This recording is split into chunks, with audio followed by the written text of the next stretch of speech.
বাংলাদেশ।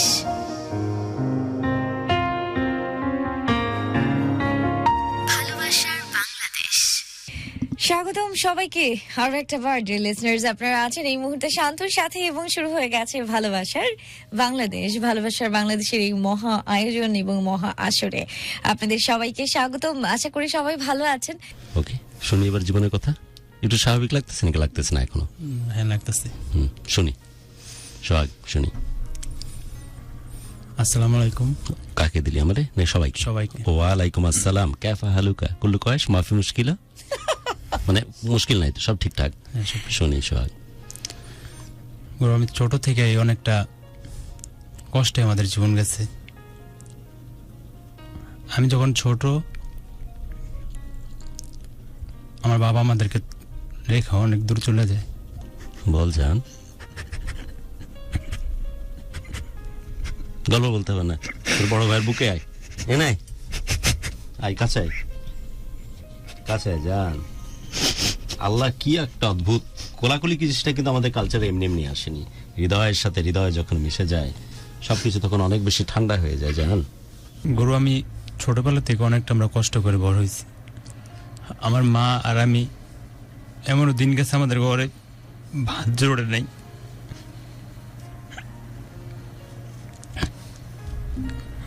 আমার মা আর আমি চাপ কলচাই পা আমরা এক পা চাইলে না আমরা খাবার খাইছি, অনেক সময় ফ্যান খেয়ে থাকছি মানুষের কাছ থেকে। আমাদের কেউ দেখে নাই তখন। আমার বাবা সবসময় অস্বস্তি থাকতো সে সময়। সে যখন আমি পড়ালেখা করতে পারিনি গুরু, আমি ক্লাস 2 তখন পড়ি, আমার বাবা আমাদেরকে রেখে কোথায় যেন চলে যায়। তাই আমরা তখন থেকে আমি কাজ করি, আমি আর আমার একটা বোন দুজনে চাকরি করে সংসার চালাই। তাই বোনটার একবার টাইফয়েড জ্বর হওয়ার পরে, বয়স তো কত তখন? 8 বছরের মতো। ওই বয়সে সংসার চালাইতে হয়। হ্যাঁ। কি ধরনের কাজ করতে? হোটেলে চাকরি করতাম। হোটেলের বয় টাইপের ওই চাকরি? হ্যাঁ। আর বোনটা কি করতো? বোনটা গার্মেন্টসে চাকরি করতো। বয়স 13 বছর। তার এক পর্যন্ত জীবন ঠিক ছিল, রাইট? হ্যাঁ ছিল ঠিক মতোই। ওকে, তারপর? আমার বোনটা অসুস্থ হয়ে পড়ে টাইফয়েড জ্বরে। আমার ফুবু আমার বোনটাকে নিয়ে যায়, যে এত যত কষ্ট, তাহলে ওরে আমি রাখি, তোরা এখানে থাক। তো আমার বোনটারে আমার ফুবুই নিয়ে যায়। আমার একটা ছোট ভাই, আমি, আমার মা, 250 টাকা একটা ভাঙা একটা রুমেও আমরা জীবনযাপন কাটাইছি। এমন দিন গেছে করে আমরা খাইতে পারি রে, ফ্যান খেয়ে থাকছি মানুষের কাছ থেকে চেয়ে।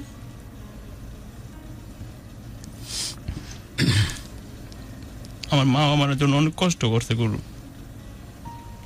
আমি যতটুকু দেখছি। তাই হঠাৎ বাবা একদিন চলে আসে। আসার পরে জানতে পারি যে বাবা চিটাগাং ছিল, কোন একটা কারণে কোনো সমস্যা হয়েছিল। কতদিন পর আসছে? 3 বছর পরে। ইচ্ছা হলো চলে গেল, ইচ্ছা হলো চলে আসলো। ওকে। তা বাবা আসার পরে মা অনেক বকাঝকা করে যে আপনার জন্য আমার ছেলেটা জীবনটা নষ্ট হয়ে গেল, পড়ালেখা করতে পারলো না। তাই বাবা বললো যে না, আবার তাহলে পড়ালেখা কর। পরে আমি আর ভাবছি যেন পড়ালেখা হইব না। 3 বছর কি অদ্ভুত কারণে হিজরতে গেছিল সেটা বলেনি? হ্যাঁ, সেটা পরে জানতে পারছি যে বাবা আর একটা বিয়ে করছিল সেই জায়গায়। তাই বাবা আসার পরে তারপর চাকরি করি। আর বাবা প্রায় সময় প্যারালাইসিসের লিভারের সমস্যা ছিল, অসুস্থ ছিল। মা আর আমি চাকরি করি, চাকরি করে কোনোভাবে সংসারটা চালাই। তাই হঠাৎ আমার একদিন ফুবু এসে আমারও নিয়ে গেল, যে অভাব যেহেতু এত বেশি, তাই ওরও নিয়ে যায় আর ওর বোনটারে থুয়ে যায়। তা আমার বোনটারে দেওয়া যায় আর আমার নিয়ে যায়। নিয়ে যাওয়ার পরে ওখানে যেরকম আমার ফুফাতো ভাইয়ের একটা আপনার এমব্রয়ডারির একটা কারখানা ছিল। ওকে। ওই কারখানাতে আমি চাকরি করতাম শীতের দিনও। সেখানে 1 বছরের মতো ছিলাম। থাকার পর ওখান থেকে চলে আসি। বয়স কত তখন? তখন 11 কি এরকম। 8 থেকে শুরু হয়েছে, 8 বছর বয়স থেকে শুরু হয়েছে। তাই ওখান থেকে আমি চলে আসি আমার আবার বাড়িতে। 8 বছর বয়সে তো আমার বাচ্চার বিছানা থেকে নামলে স্যান্ডেলটা খুঁজে দেওয়া লাগতো। সংসারের দায়িত্ব নিয়ে নিয়েছে একটা ছেলে। ওকে, তারপর? তাই ওখান থেকে আবার 1 বছর থাইকা আয়সা পড়ি, আয়সা গার্মেন্টসে চাকরি করি, কোনোভাবে সংসারটা চলে। তখনও ভালো ছিলাম গুরু, অনেকটাই ভালো ছিলাম। তাই সংসারে সবসময় স্যার গুরু অভাব থাকলে ঝড় লেগেই থাকে। আর বাবা চাকরি করতে পারতো না, কদিন অসুস্থ থাকতো, কদিনই থাকতো। মা আর আমি কষ্ট করতাম, আর আমার বোনটা কোনোভাবে। তারপর অনেক সুন্দর সংসার চলেছিল। হঠাৎ বাবার সাথে মার অনেক ঝরগা হয়। তাই ভাবলাম যে যেহেতু ঝরগা, তাহলে বাবা এখান থেকে চলে যাক। চলে গেলে হয়তো সংসারটা অন্তত পক্ষে শান্তি ফিরাইব। তাই বাবাও চলে যায়। চলে যাওয়ার পরে সেখান থেকে 18 দিন পরে খবর আসে যে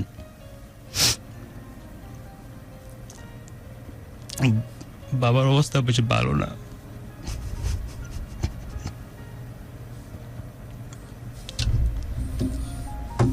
আমার বাবা আমার ফোন দেওয়া বলে দিন,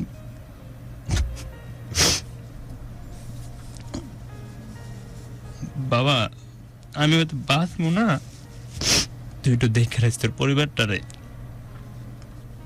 গুরু আমি যখন আমার বাবা মারা যায় আমি তখন কান্না করি না গুরু।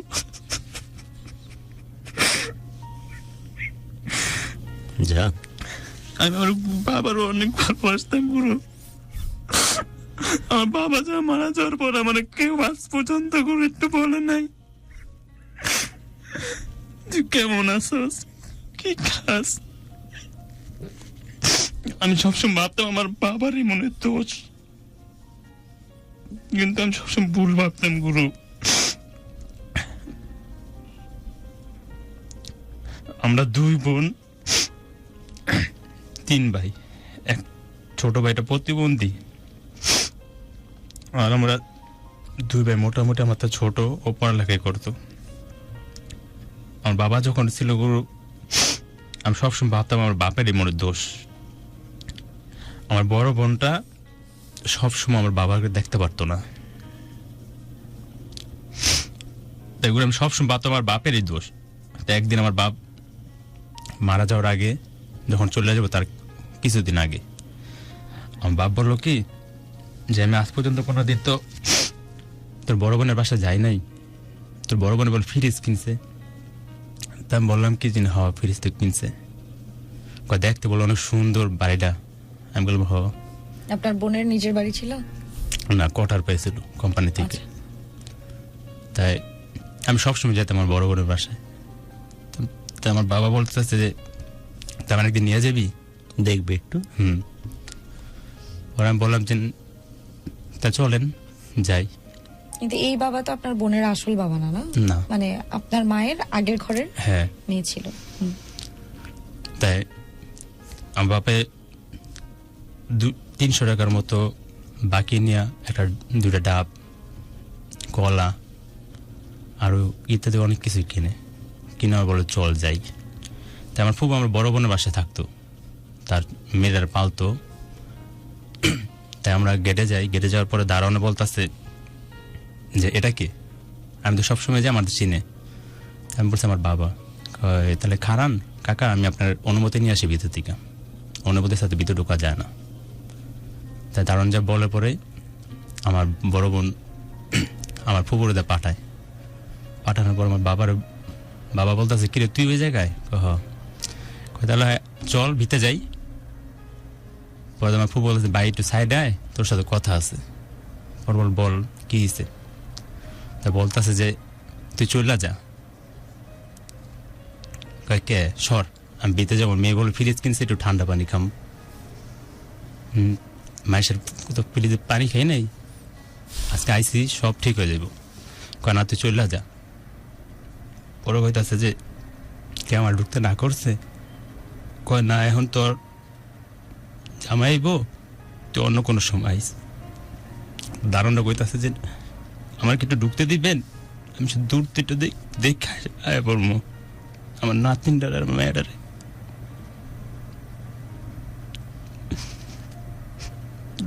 দাঁড়ানো কয় আমার তো অনুমতি নাই, হ্যাঁ না করলে তো আপনি ঢুকতে পারবেন না। আমিও কইছি ঢুকুক না একটু।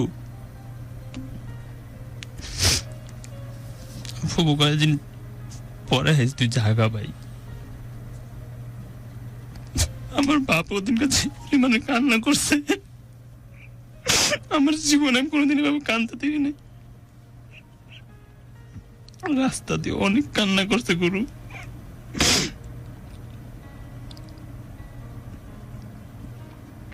সেদিন আমি জানতে পারি যে আমার বড় বোন, ওটা আমার বড় বোন না। ওই সেদিন জানতে পারো তুমি? হ্যাঁ, অনেক কান্না করছিল গরু, কান্না কত কথা বলছিল যে ওর লেগে আমি কি না করছি আজ পর্যন্ত। তো সেদিনই বলে যে ও তো আমার মেয়ে না। সো আগের ঘরের মেয়ে, হ্যাঁ। কিন্তু বাবা সেই স্নেহ দিয়েই তাকে লালন হ্যাঁ। পালন করেছে। তোমাদের ক্ষেত্রে তোমাদের সময় এসে বাবা হয়তো অন্য সংসারে চলে গেল, কিন্তু তার আগ মুহূর্ত কাল পর্যন্ত তো সেই সংসারটাকে ঠিকভাবেই বেঁধে রেখেছিল এবং ওদের প্রতিপালনের জন্য যা যা করা লাগতো করতো, রাইট? তার মানে ওই মেয়েটাকে মানুষ করার জন্য যা যা করণীয় সব দায়িত্ব পালন করেছে। সবই করছে। সে যদিও জানে যে এই মেয়ে সেই অর্থে আগের ঘরের মেয়ে, তাই তো? অর্থাৎ তোমার মায়ের দ্বিতীয় বিবাহ ছিল তোমার বাবার সাথে, রাইট? হ্যাঁ। ওকে। তখন আপনার বয়স কত? 12 বছর। 12। মানে 12 বছরে আপনি বুঝতে পারেন নাই আপনার সৎ বোন? না না, বুঝতে আচ্ছা। তার মানে কত, এরকম, ইটস এ ভেরি হ্যাঁ। Good observation. 12 বছরে বুঝতে না পারার কারণে হচ্ছে সোহাগ যে কত যত্ন করে কত বাড়িতে যত্ন ছিল ওই করেছিল। মেয়েটা। মানে সে মেয়ে ওই ফ্রিজের একটা গ্লাস পানি খাওয়ানোর মতো তার রুচি হলো না সেই লোকটাকে। আমরা যে সৎ বাবা সৎ মায়ের কথা শুনি টিপিক্যালি যে সমাজে অনেক রকমের নোংরামি দেখতে পাই, কিন্তু যে বাবা সত্যিকার অর্থেই সৎ হয়ে উঠেন, সৎ বাবা হওয়ার পরেও তাদের গুরুত্ব যে আবার থাকে না, সেটাও দেখবার ব্যাপার আছে। তারপর সোহাগ, তারপর গুরু বাবা মারা যায়, যাওয়ার পরও আমরা কিভাবে মারা যান উনি? মারা যায় লিভার সমস্যা তো ছিলই, ওইটারই সেটা কন্টিনিউ। কিন্তু যায় মারা যায়। ওকে। তারপর তখনও কান্না করি নেই। আমার বাবা যখন মারা গেছে তার ভাবতাম যে সবসময় আমার বাপেরই দোষ, যে সবসময় হ্যাঁ জর্গা মনে হয়তো করে, কাজ চাকরি চুকরি করে না, এই জন্য মনে মা মনে গালাগালি করে। তা বাবা মারা যাওয়ার পর আমরা সুন্দর সংসার ভালোভাবে গুছায় গাছায় নিয়েছিলাম। যেমন বেড়ার ঘর থেকে আমরা বিল্ডিং ঘরে ভাড়া আসছি, সুন্দর সংসার চালাই আমরা। তখন মানে- খরচের তখন বাসার খরচ কে দিত? সোহাগ চাকরি আমরা- করতেছে, ওর বোন চাকরি করতে, ছোট বোনটা, আর মাও চাকরি করতেছে। কিন্তু আপনার বড় বোনের তখন বিয়ে হয়ে গেছে? বিয়ে হয়ে গেছে, আচ্ছা। তাই আমি সবসময় চাকরিও করি, পাশাপাশি ওই বড় বোনের বাসায় যাই, যাইয়া ভাগ্নিটারে রাখি, দেখে আসি সবসময়। তাই কিছুদিন পরে আমার বড় বোন আসে আমাদের বাসায়, এসে কথাবার্তা বলে। তারপরে আমি বললাম যে এতদিন তো আর আসেন না আপনারা, এখন বাপ নাই, এখন সবসময় আপনারা আসেন। একটা বার যখন দেখতে চাইলো তখন তো আসলেও পারতেন। মানে আমি সবসময় তাদের সাথে ঝগড়া করতাম, মানে একবারও বলি নাই যে না আপনি আমার কোনো সৎ বোন অথবা কোনো কিছু, এরকম কিছু বলি নাই। তার বড় বোন তারপর আমার তো সবসময় হাসাহাসি করে তক্ক করে যাইতো গা। তারপর সমস্যাটা বেশি হয়েছে দিল আমার বিয়ের 2 বছর আগে থেকে সমস্যাটা চলতেছিল। তোরও বিয়ে হয়েছে সোহাগ? হ্যাঁ, আমি তো আন্ডার ম্যাট্রিক ভাবছিলাম তোর। বয়স কত এখন? এই তো 27-এ পড়ছি। ওরে কচি মুখের অধিকারী তুই। 47 শেষ হতে চেহারা এরকমই থাকবে। ওকে, তারপর? তার গুরু আমার বড় বোনটা সবসময় আমার সাথে কোনো না কোনোভাবে একটা ঝগড়ার লেগেই থাকতো। আমার ছোট ভাইরা সবসময় শাসন করতাম, তাই ওরা দেখতে পারতো না। আমার ছোট ভাইরা গুরু আমি আজ পর্যন্ত কোনোদিন আমার বাবা সিগারেট খাইতো দেখে আমি নিজে কোনোদিন সিগারেট খাইনি। যে মানুষ বলবো যে বাপে সিগারেট খাইছে, তার সন্তানও সিগারেট খায়, আমি কোনোদিন চা পান সিগারেট কোনো কিছু কোনোদিন ধরিনি। তাই আমার ছোট ভাইরা আমি সবসময় বুঝাইতাম যে দেখ আমার বাবা যেই পথে গেছে আমরা যে পথে না যাই, আমরা সবসময় তার উল্টা পথে যাবো। এগুলো কে শিখায়? এগুলো আমাকে প্রচন্ড রকমের অবাক করে। এই যে আমাদেরকে ঠ্যাঙায় বাড়ায় লাথায় মানুষ করতে পারেনি, কিন্তু এই যে ছেলেগুলো যারা এরকম ওর যে বাবার যে ট্র্যাজেডি, ও যতই বাবাকে কাভার আপ করুক, বাবাকে অনেক ভালোবাসে তাই, কিন্তু যে যে কাজগুলো উনি পরবর্তী জীবনে করেছেন সেটা তো আবার জাস্টিফাইডও না, সেটাও তো সত্য। এবং সে নিজে নিজে যে ভাবতেছে আর্লি এজ থেকে যে না বাবাই পথে গেছে আমি যাবো না, কে শিখায়, কে গাইড করে, কে শুধরে দেয় এই মানুষগুলোকে? আমাদেরকে তো বহুভাবে শুধরানোর পরেও তো পারেনি।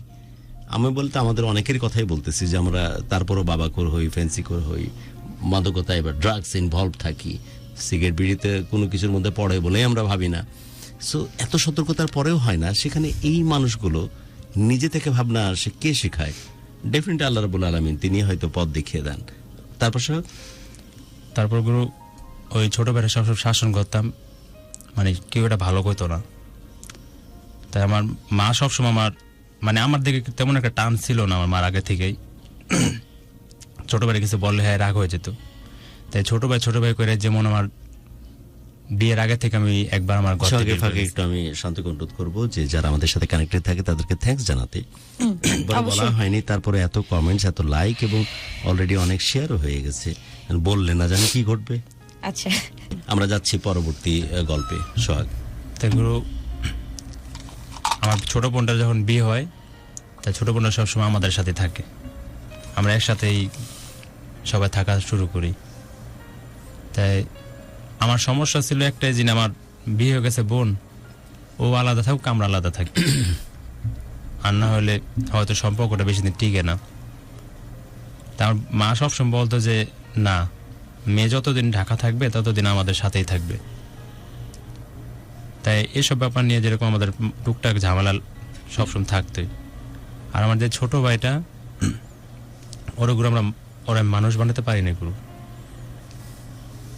ও যখন সিগারেট খায়, আমি মার অনেক বলছি যে মা, ও তো নষ্ট হয়ে যেতেছে, ওরে অন্তত একটু শাসন করেন, যে আমি করি। তাই আমি যখনই আমার ছোট ভাইটা মারতাম, আমার মা কি বোনরা এটি পছন্দ করতো না, বলতো ছোট মানুষ হয় করতেছে, আবার এক সময় ঠিক হয়ে যাইব।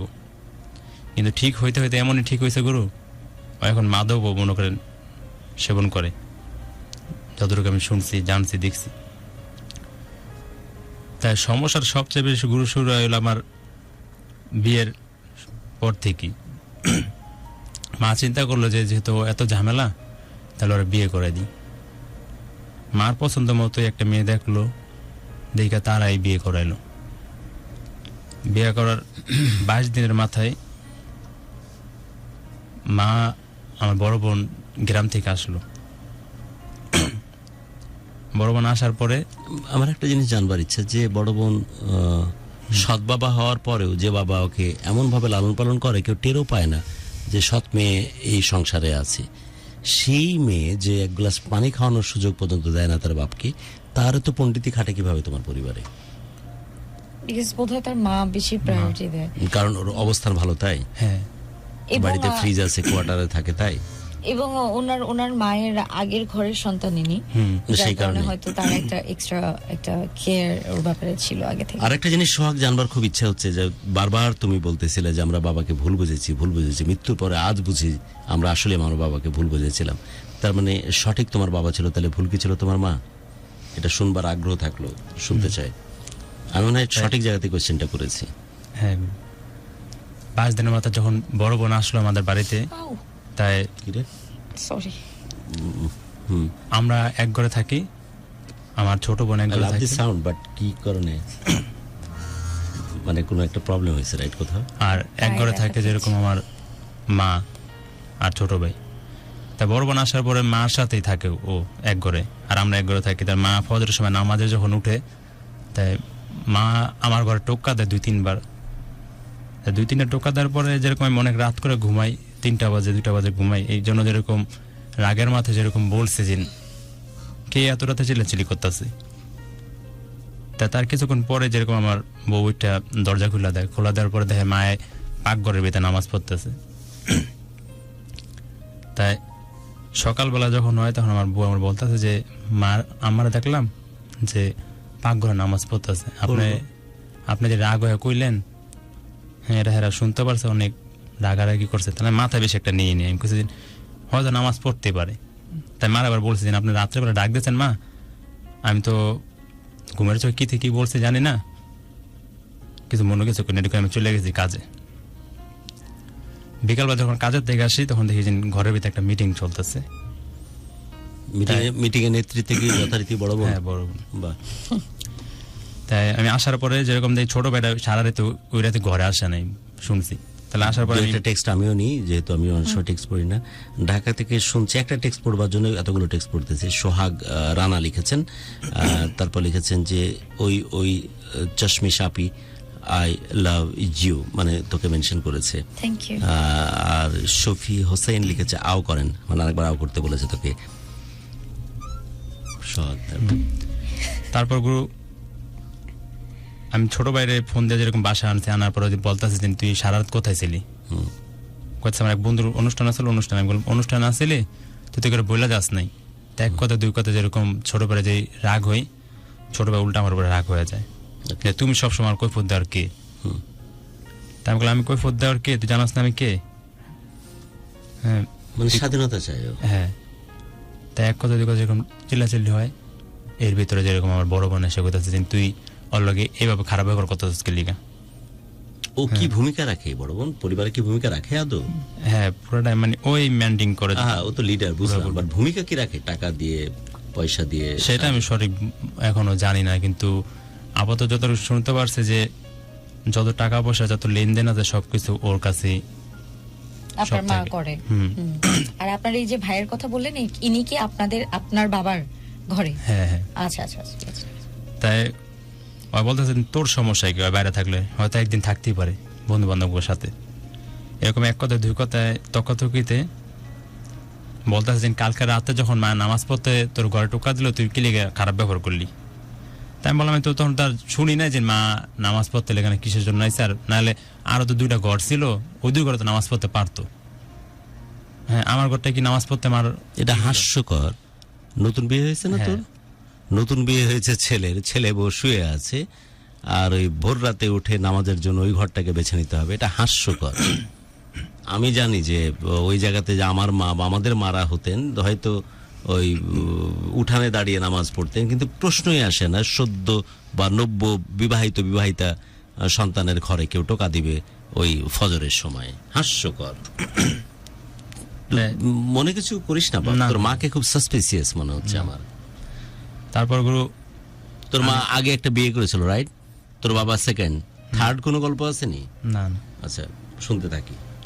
তারপরে এক কথা দুই কথা অনেক বড় একটা জর্গা হয়ে যায়। জর্গা হওয়ার পরে বলতেছে যে আমি বলতে যদি আমার সহ্য না হয় তাহলে আমি আমার মতো করে চলে যাই। একবার তো বিদায় করে দিয়েছিলেন, আবার আসলাম। ওই সিচুয়েশন ক্রিয়েট করাটা উদ্দেশ্য ছিল বলে আমার মনে হচ্ছে, নাহলে মাঝরাতে একটা নববিবাহিত সন্তানের ঘরে নামাজ পড়তে বাহানায় ঢোকার কথা না। তারপর বলতেছে তুই চলে গেলে চলে যা, এটাই হয়তো শুনতে আশা করছো। তারপর চলে যা। পরে আমি যেই বলছি ঠিক আছে আমি চলে যেতেছি। পরে আমার বউ আর কোনো কথা বলার নেই, আমার বউ কথা যে ঠান্ডা হন, কিছু হইব না, সব ঠিক হয়ে যাবো। পরে আমি বললাম যে না কিছু ঠিক হইব না, যেহেতু আমার 2 বছর বিয়ের আগে থেকে এরকম ঝামেলাটা চলতেছে, তাই এখন আর মনে হয় না ঠিক হইব। তাই আমার বড় বোন বলতেছে যে তোর কাছে টাকা পাবো বিয়ের, ওই টাকা পয়সা দিয়া তারপর যেতে পারবি, আর না হলে যেতে পারবি না। 10,000 টাকা দিছিল খরচ করার জন্য। তাই আমি বলছি ঠিক আছে আমার তো সময় দিতে হইব। কেন সময় দিব না, এই ঘর থেকে বের হইলেই এই জিনিসপত্র যা আছে সব হইলেছে আমগো। তাই আমি বললাম এই জিনিসপত্র আমি মাত্র প্রায় কিছুদিন হয়েছে বানাই নিয়ে এসে আমার বিয়ে করছে দীক্ষা, তাই এই জিনিসগুলো ক্লিয়ার রাখবেন। ওই যে টাকা না দিতে পারলে আমার ছোট দুলাভাই আর আমার বড় বোন বলতেছে যে সময় কোনো দিব না, সময় থাকবো হলে হাতে 10 মিনিট যদি পারো দেও, আর না পারলে সব জিনিস আমাদের। মানে মেয়ের খেলা খেলতেছে বড় বোন। পরে আমি বলছেন ঠিক আছে সমস্যা নাই, তারাই খেয়ে দেন, আমরা আমাদের মতো চলে যেতেছি। তা আমি আমার মতো করে চলে আসি গুরু। তারা ফাইনালি রেখেই দিল? হ্যাঁ রেখে দিছে। কত টাকা সম্পদ এই জিনিস ছিল যেটা তুমি কষ্ট করে, তুমি তো অনেক নিজের কষ্টের কাজ করো। কি কাজ করো এখন সোহাগ? তখন কি কাজ করতে? তখন গার্মেন্টস চাকরি করতাম। মানে অসম্ভব কষ্টের কাজ। কত টাকার জিনিস বানাইছিলা বিয়ে উপলক্ষে? 80,000 90,000। ওই সময় 80,000 এইরকম পরিশ্রম করে করা মানে যে কোনো মানুষের জন্য প্রায় 5-10 লক্ষ টাকা সম্পত্তির সমান। ওকে, তারপর তোমাকে চলে আসতে হলো খালি হাতে যখন চলে আসি একটা লাকেজ নিয়ে। আমি লাকেজের ভিতরে যেরকম নতুন বিয়ের যত জামা কাপড় আছে তাও নিতে পারি, কারণ এটি নিতে পারবি না, জামা কাপড়ও নিতে পারবে না। পরে আমি বললাম এটি তো আপনাদের, এটি তো আপনাদের না, এটি ওর বাড়ি থেকে দিচ্ছে, মেয়ের বাড়ি থেকে আমরা নিয়ে যাবো। তাই তকতই করে যেরকম আমরা নিয়ে আসি। আসার পরে ছোট্ট একটা রুম নেই এক বাসায়, একটা তো 800 একটা তোষক কিনি। নাহিদ কালকে পরীক্ষা, আপনার ভিডিও দেখতেছি, শুনবি নাহিদ, পরীক্ষা আগে আমার ভিডিও বা আমাদের ভিডিও বা এই প্রোগ্রাম এমন কোনো এক্সট্রাঅর্ডিনারি কিছু না, পরীক্ষার চাইতে মূল্যবান কিছু না নাহিদ। সো এখন তুমি বন্ধ করো প্লিজ, পড়ালেখায় মন দাও। যদি 5টা মার্ক বাড়ে আজকে রাতের রিভিশনের জন্য, so you have to concentrate on it, right Nahid? এখন তুমি চলে যাও। ওকে, তারপর গুরু আমরা ছোট একটা বাসা নিই, ওখানে একটা ছোট্ট একটা ওই ল্যাপ তোষক নিয়ে কোনোভাবে মাটিতে শুই, স্বামী স্ত্রী। তাই অনেক কষ্টই তখন আসছিল, কোনো টাকা পয়সাও ছিল না। তাহলে আমার হাতে একটা আন্টি ছিল, ওই আন্টিটা বন্ধক দিয়ে ওখান থেকে যেরকম 8,000 টাকা নিয়ে আমরা নতুন করে আবার জীবন শুরু করি ওখান থেকে। তাই কিছুদিনের মাথায় যেরকম আমার আগে একটা সমস্যা ছিল যে আমার বুকের বাম পাশ হঠাৎ ব্যথা উঠতো, উঠে আমি অজ্ঞান হয়ে যেতাম। বলো কি? এই ছোট বয়স থেকে? যখন বাবা মারা গেছে তার 2 বছর পর থেকে। ওকে, ডক্টর দেখিয়েছেন? হ্যাঁ, ন্যাশনালে ছিলাম। হার্টের কোন সমস্যা? হ্যাঁ তেমনই, এটা বলবো গুরু সবই। ওকে, তাই আমরা ওই সব গল্প একটু তাড়াতাড়ি চলে যাই, সময় কিন্তু শেষের দিকে চলে যায়। গুরু ওখান থেকে যেরকম আমি হঠাৎ অসুস্থ হয়ে পড়ি, অসুস্থ হয়ে পড়ে অনেকটা অসুস্থ হই। তার মার খবর দেওয়া হয়, কেউ আসে না। তাই অনেক খবর দেওয়ার পরে আমার বন্ধুরাও আসে, যেদিন মাও আসে। মা এসে প্রথমে বলতেছে যে আমি হাতে স্যালাইন লাগানো, মা বলতেছে যে ঘর ভাড়া যেন দিয়ে আসলি না, আমার ঘর ভাড়া কে দিব? হ্যাঁ, আপনি তখন হাসপাতালের বেডে শোয়া? ঘরেই স্যালাইন লাগানো। আচ্ছা, ঘরে স্যালাইন লাগানো, মানে মরার আগে, গুরুতর অবস্থা। মরার আগে টাকাটা দিয়ে যায়। টাকাটা দিয়ে যায়, মানে আমার তুই বন্ধুরা- মর টাকাটা দিয়ে যায়। হ্যাঁ, আমার বন্ধুরা মানে রাগ হয়ে গেছিল আচ্ছা, যে আপনি এখানে আইছেন, ও অসুস্থ, এই সময় এই কথা বলেন কেমনে? তার মা কান্নাকাটি করে পরে মাথা হাত দেওয়া, ঠিক আছে আমি তাহলে চলে যাই। পর আচ্ছা। চলে গেছে। চলে যাওয়ার পরে অনেকদিন অসুস্থ ছিলাম, পর আবার সুস্থ হই, আস্তে আস্তে করে আবার মিল হওয়ার চিন্তা ভাবনা করি। জীবন চিন্তা সার্ভাইভ করার জন্য এরকম মানে প্রান্তিক জনপদ তো বটেই, আমাদের মানে শহরেও আছে, এত নোংরা জায়গা পর্যন্ত যাইতে পারে রে। অভিনয় মানে একদম সলিড আঞ্চলিক ভাষায় যেটাকে নখরামি বলে, এত কিছু করে রে শুধুমাত্র একটু সার্ভাইভ করার জন্য, যে বাকি জীবনটা যেন আমি একটু খেয়ে পড়ে থাকতে পারি। যা করে প্রত্যেকটা সিঙ্গেল থিং এর মধ্যে থাকে নটাঙ্কি, মানে কোন ছেলেকে ভালোবাসবে, কোন মেয়েকে বাসবে না, বা যা করবে শুধু পুরোটা থাকে নটাঙ্কি, যাতে করে ওর বাকি জীবনটাকে সিকিউর করতে পারে। তারপর আচ্ছা, একটা টেক্সট আসছে, একটু পড়ি। তানভীর লিখেছেন, সজীব আহমেদ তানভীর লিখেছেন, সোহাগ খুব কাছের মানুষ, কিন্তু ওর জীবনের এতটা কষ্ট কখনো শোনা হয়নি। একসাথে অনেকটা পথ চলা। কেন বলিস না সহজে কাউকে নাকি? না গুরু, কেউ বলি নাই। ইস, কত আপন করে আমাকে শেয়ার করতে এসেছিস তো জীবনের কথা। ওকে সোহাগ, তারপর? তাই গুরু, তারপরে অনেকদিন কেটে যায়, অসুস্থ ঠিক হয়। তাই আমার শ্বশুর আর শাশুড়ি বলে যে তোর মার বাড়িতে চলো, আমরা বোঝায় বাজায় দেখি সব একসাথে করা যায় কিনা। তাই আমিও যাই। তাই মা যাই, আমি মার পায়ে পর্যন্ত ধরি। আমার বড় বোনও থাকে ওই বাসার ভিতরেই। তা বড় বোনের এক কথা থাকে যে যদি ওর সাথে আপনি যান তাহলে আর জীবনও কোনোদিন আমাদের সাথে সম্পর্ক রাখতে পারবেন না। তা মা আমার সাথে আসতে চাইছিল একবার, যখন এই কথা বলে মা বলে যে না, ওরে নিয়ে যান, ওর জন্য তো যে আমার নিজের আর বাকি সন্তানগুলো তারাম না, ওর মতো নিয়ে যান। তাই কিন্তু মার আপনার সাথে এই দ্বন্দ্বটা কেন, মানে দ্বন্দ্বের কারণটা কি? ওর বোনের? হ্যাঁ, মানে ওর বোনের দ্বন্দ্বের কারণটা কি? আচ্ছা, ওর বোনের সাথে? দ্বন্দ্বের কারণ আমি যতটুকু বুঝি, তুই আমাকে কারেক্ট করে দিস ঠিক না বে, ঠিক? এই বোন হচ্ছে একটু পণ্ডিত বা নেতামো টাইপের একটা বোন, যে কন্ট্রোল, অ্যাবসোলিউট পাওয়ার আমার থাকো, ডিকটেটিভ একটু, ডিকটেটিভ এবং ফ্যাসিস্ট টাইপের একজন মানুষ। যে কারণে ওর যেহেতু কোয়ার্টারে থাকে, তার মানে একটু জাতে উঠেছে। সো আমি যা বলবো সেটাই হবে আইন। আর এ হচ্ছে ভদ্রস্থভাবে চলা, আমি যতটুকু মনে হয়েছে ওর কথা শুনে, যদিও ভিতরে খবর জানি না, ভদ্রস্থভাবে চলা একটা ছেলে ফাইট ব্যাক করে গোটা পরিবারটাকে বাঁধবার চেষ্টা করতেছে, এবং ও চেষ্টা করতেছে চারিদিকে সবকিছু ঠিকঠাক মতো চলুক। এই পণ্ডিতিটাকে ওই ফ্যাসিস্ট গভর্নমেন্ট মেনে নিতে চাচ্ছে না বা পাচ্ছে না। এর চেয়ে বাইরে কিছু আছে?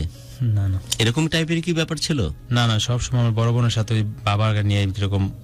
ও জানতে আচ্ছা, পারছে তখন ওই বাকি থেকেই। সময় তো সে কমব্যাট করতোই, প্রায়শই তো বাবাকে যে পানি খাইতে দেয়নি, বাবাকে যে মূল্যায়ন করেনি জীবিত অবস্থায়, সেই কথাগুলো বলতো। এবং এখন তুমি আসতেছো, এখন তুমি থাকতেছো, কই তখন তো তোমার এই ভালোবাসা প্রীতি আমরা দেখিনি। সো এই জিনিসগুলোকে ওই মেয়ে ঠিকভাবে নেয়নি বলে মনে হয়েছে। ওকে, গুরু, ওটা আমি ভুলে গেছি। বাবা বাচ্চা থাকা অবস্থায় মনে করেন আমি আমার- গল্পে চলে আসি, আন্ডারস্ট্যান্ড। আমার বাবা যখন বাচ্চা ছিল তখন মনে করেন এর স্বামীর থেকে খালি একটা বার আমরা ওই গল্প শুনলেই বুঝতে পারি যে সে কিভাবে দেখেছে তাকে। কিন্তু তোমার বাবা যে কত যত্ন করে দেখেছে সেটার প্রমাণ হচ্ছে যে 12 বছর পর্যন্ত তুমি টেরই পাওনি যেটা সৎ বোন, তাই তো? এটাই বোঝা যায় যে তোমার বাবা কিভাবে যত্ন করেছে, আগের পক্ষের একটা মেয়েকে কি যত্ন করে মানুষ করছে। কিন্তু তোমার বাবাকে সে কিভাবে দেখতো সেটার জন্য তো ওই উদাহরণই যথেষ্ট যে বাড়িতে ঢুকতে দেয়নি। তারপর গুরু আপনার মা আর আমার সাথে এক হইব না, তা আমরা চলে গেলাম আবার একসাথেই, দুজনে কষ্ট মষ্ট করে চলি। হঠাৎ একদিন মা বললো যে এই আমার ঘর ভাড়া তো অন্তত পক্ষে দিবে আর কিছু খরচার টাকা দিস। তাই আমি বলছি, আপনার খরচার টাকা আমি কি লেগে দেবো, আপনি যদি থাকতে মন চায় আমার সাথে আইসা পড়েন, আর না হয়তো নাই।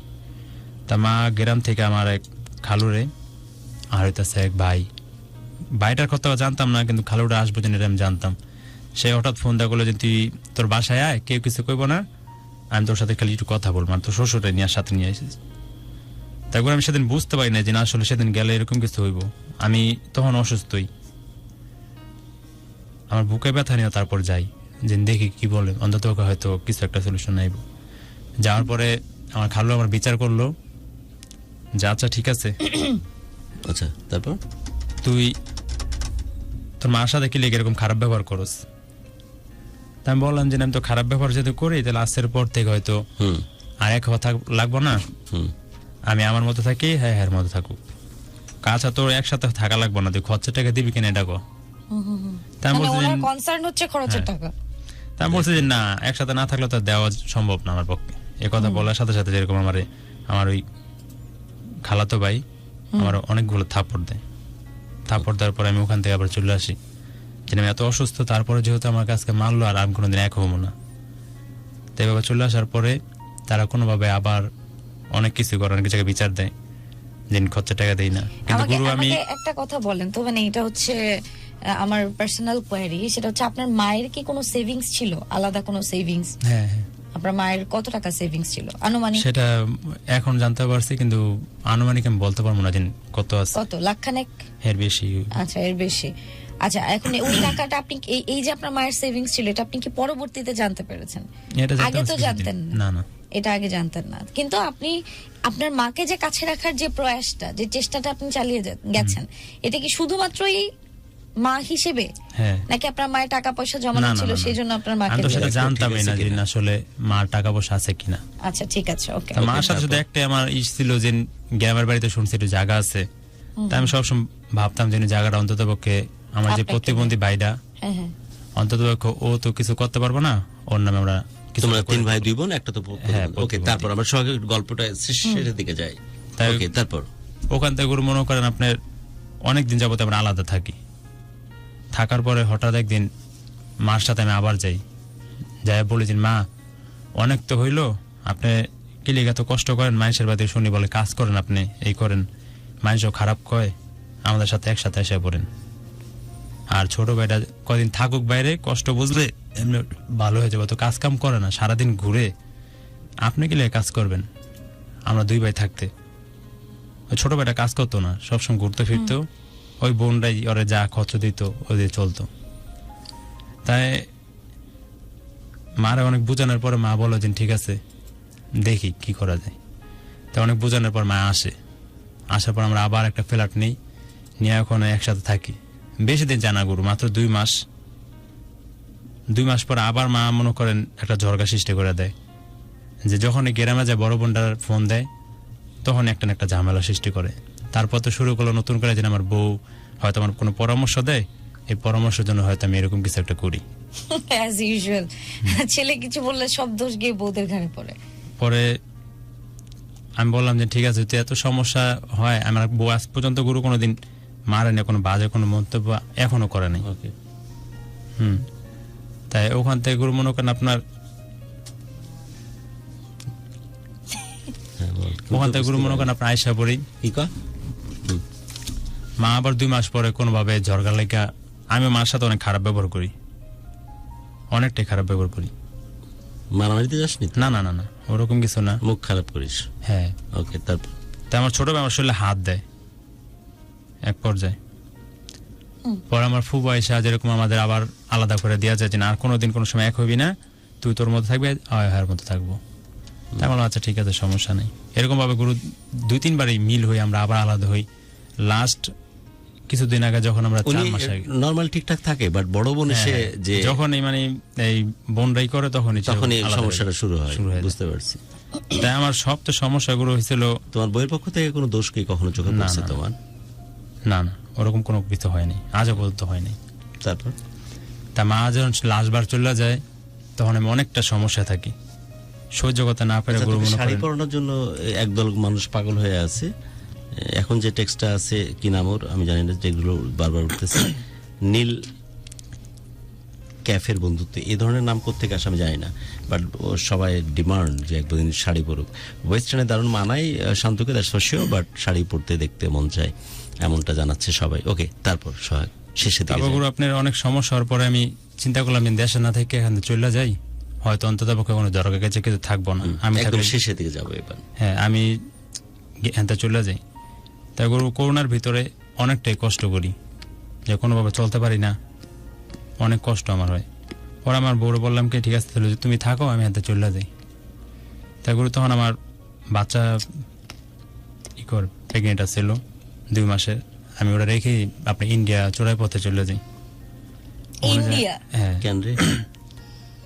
মানে আমার এক লোকে বললো যে ওই জায়গায় গার্মেন্টস চাকরি করা যায়, ভালো বেতন। সব বাদ দিয়ে ইন্ডিয়া? টাকা ছিল না গুরু, টাকা ছাড়া গেছিলাম। পরে ওখানে যায় যেরকম তামিলনাড়ুতে অনেকদিনই চাকরি করি, করার পরে সেসব বাচ্চা হইব তখন আমি আবার চলে আসি। কিরকম আর্ন করেছেন আপনি ওখানে? ওখানে ভালোই করছিলাম, প্রতি মাসে 35-40 হাজার টাকা করে। আচ্ছা, কোন প্রদেশে? তামিলনাড়ুতে। তামিল।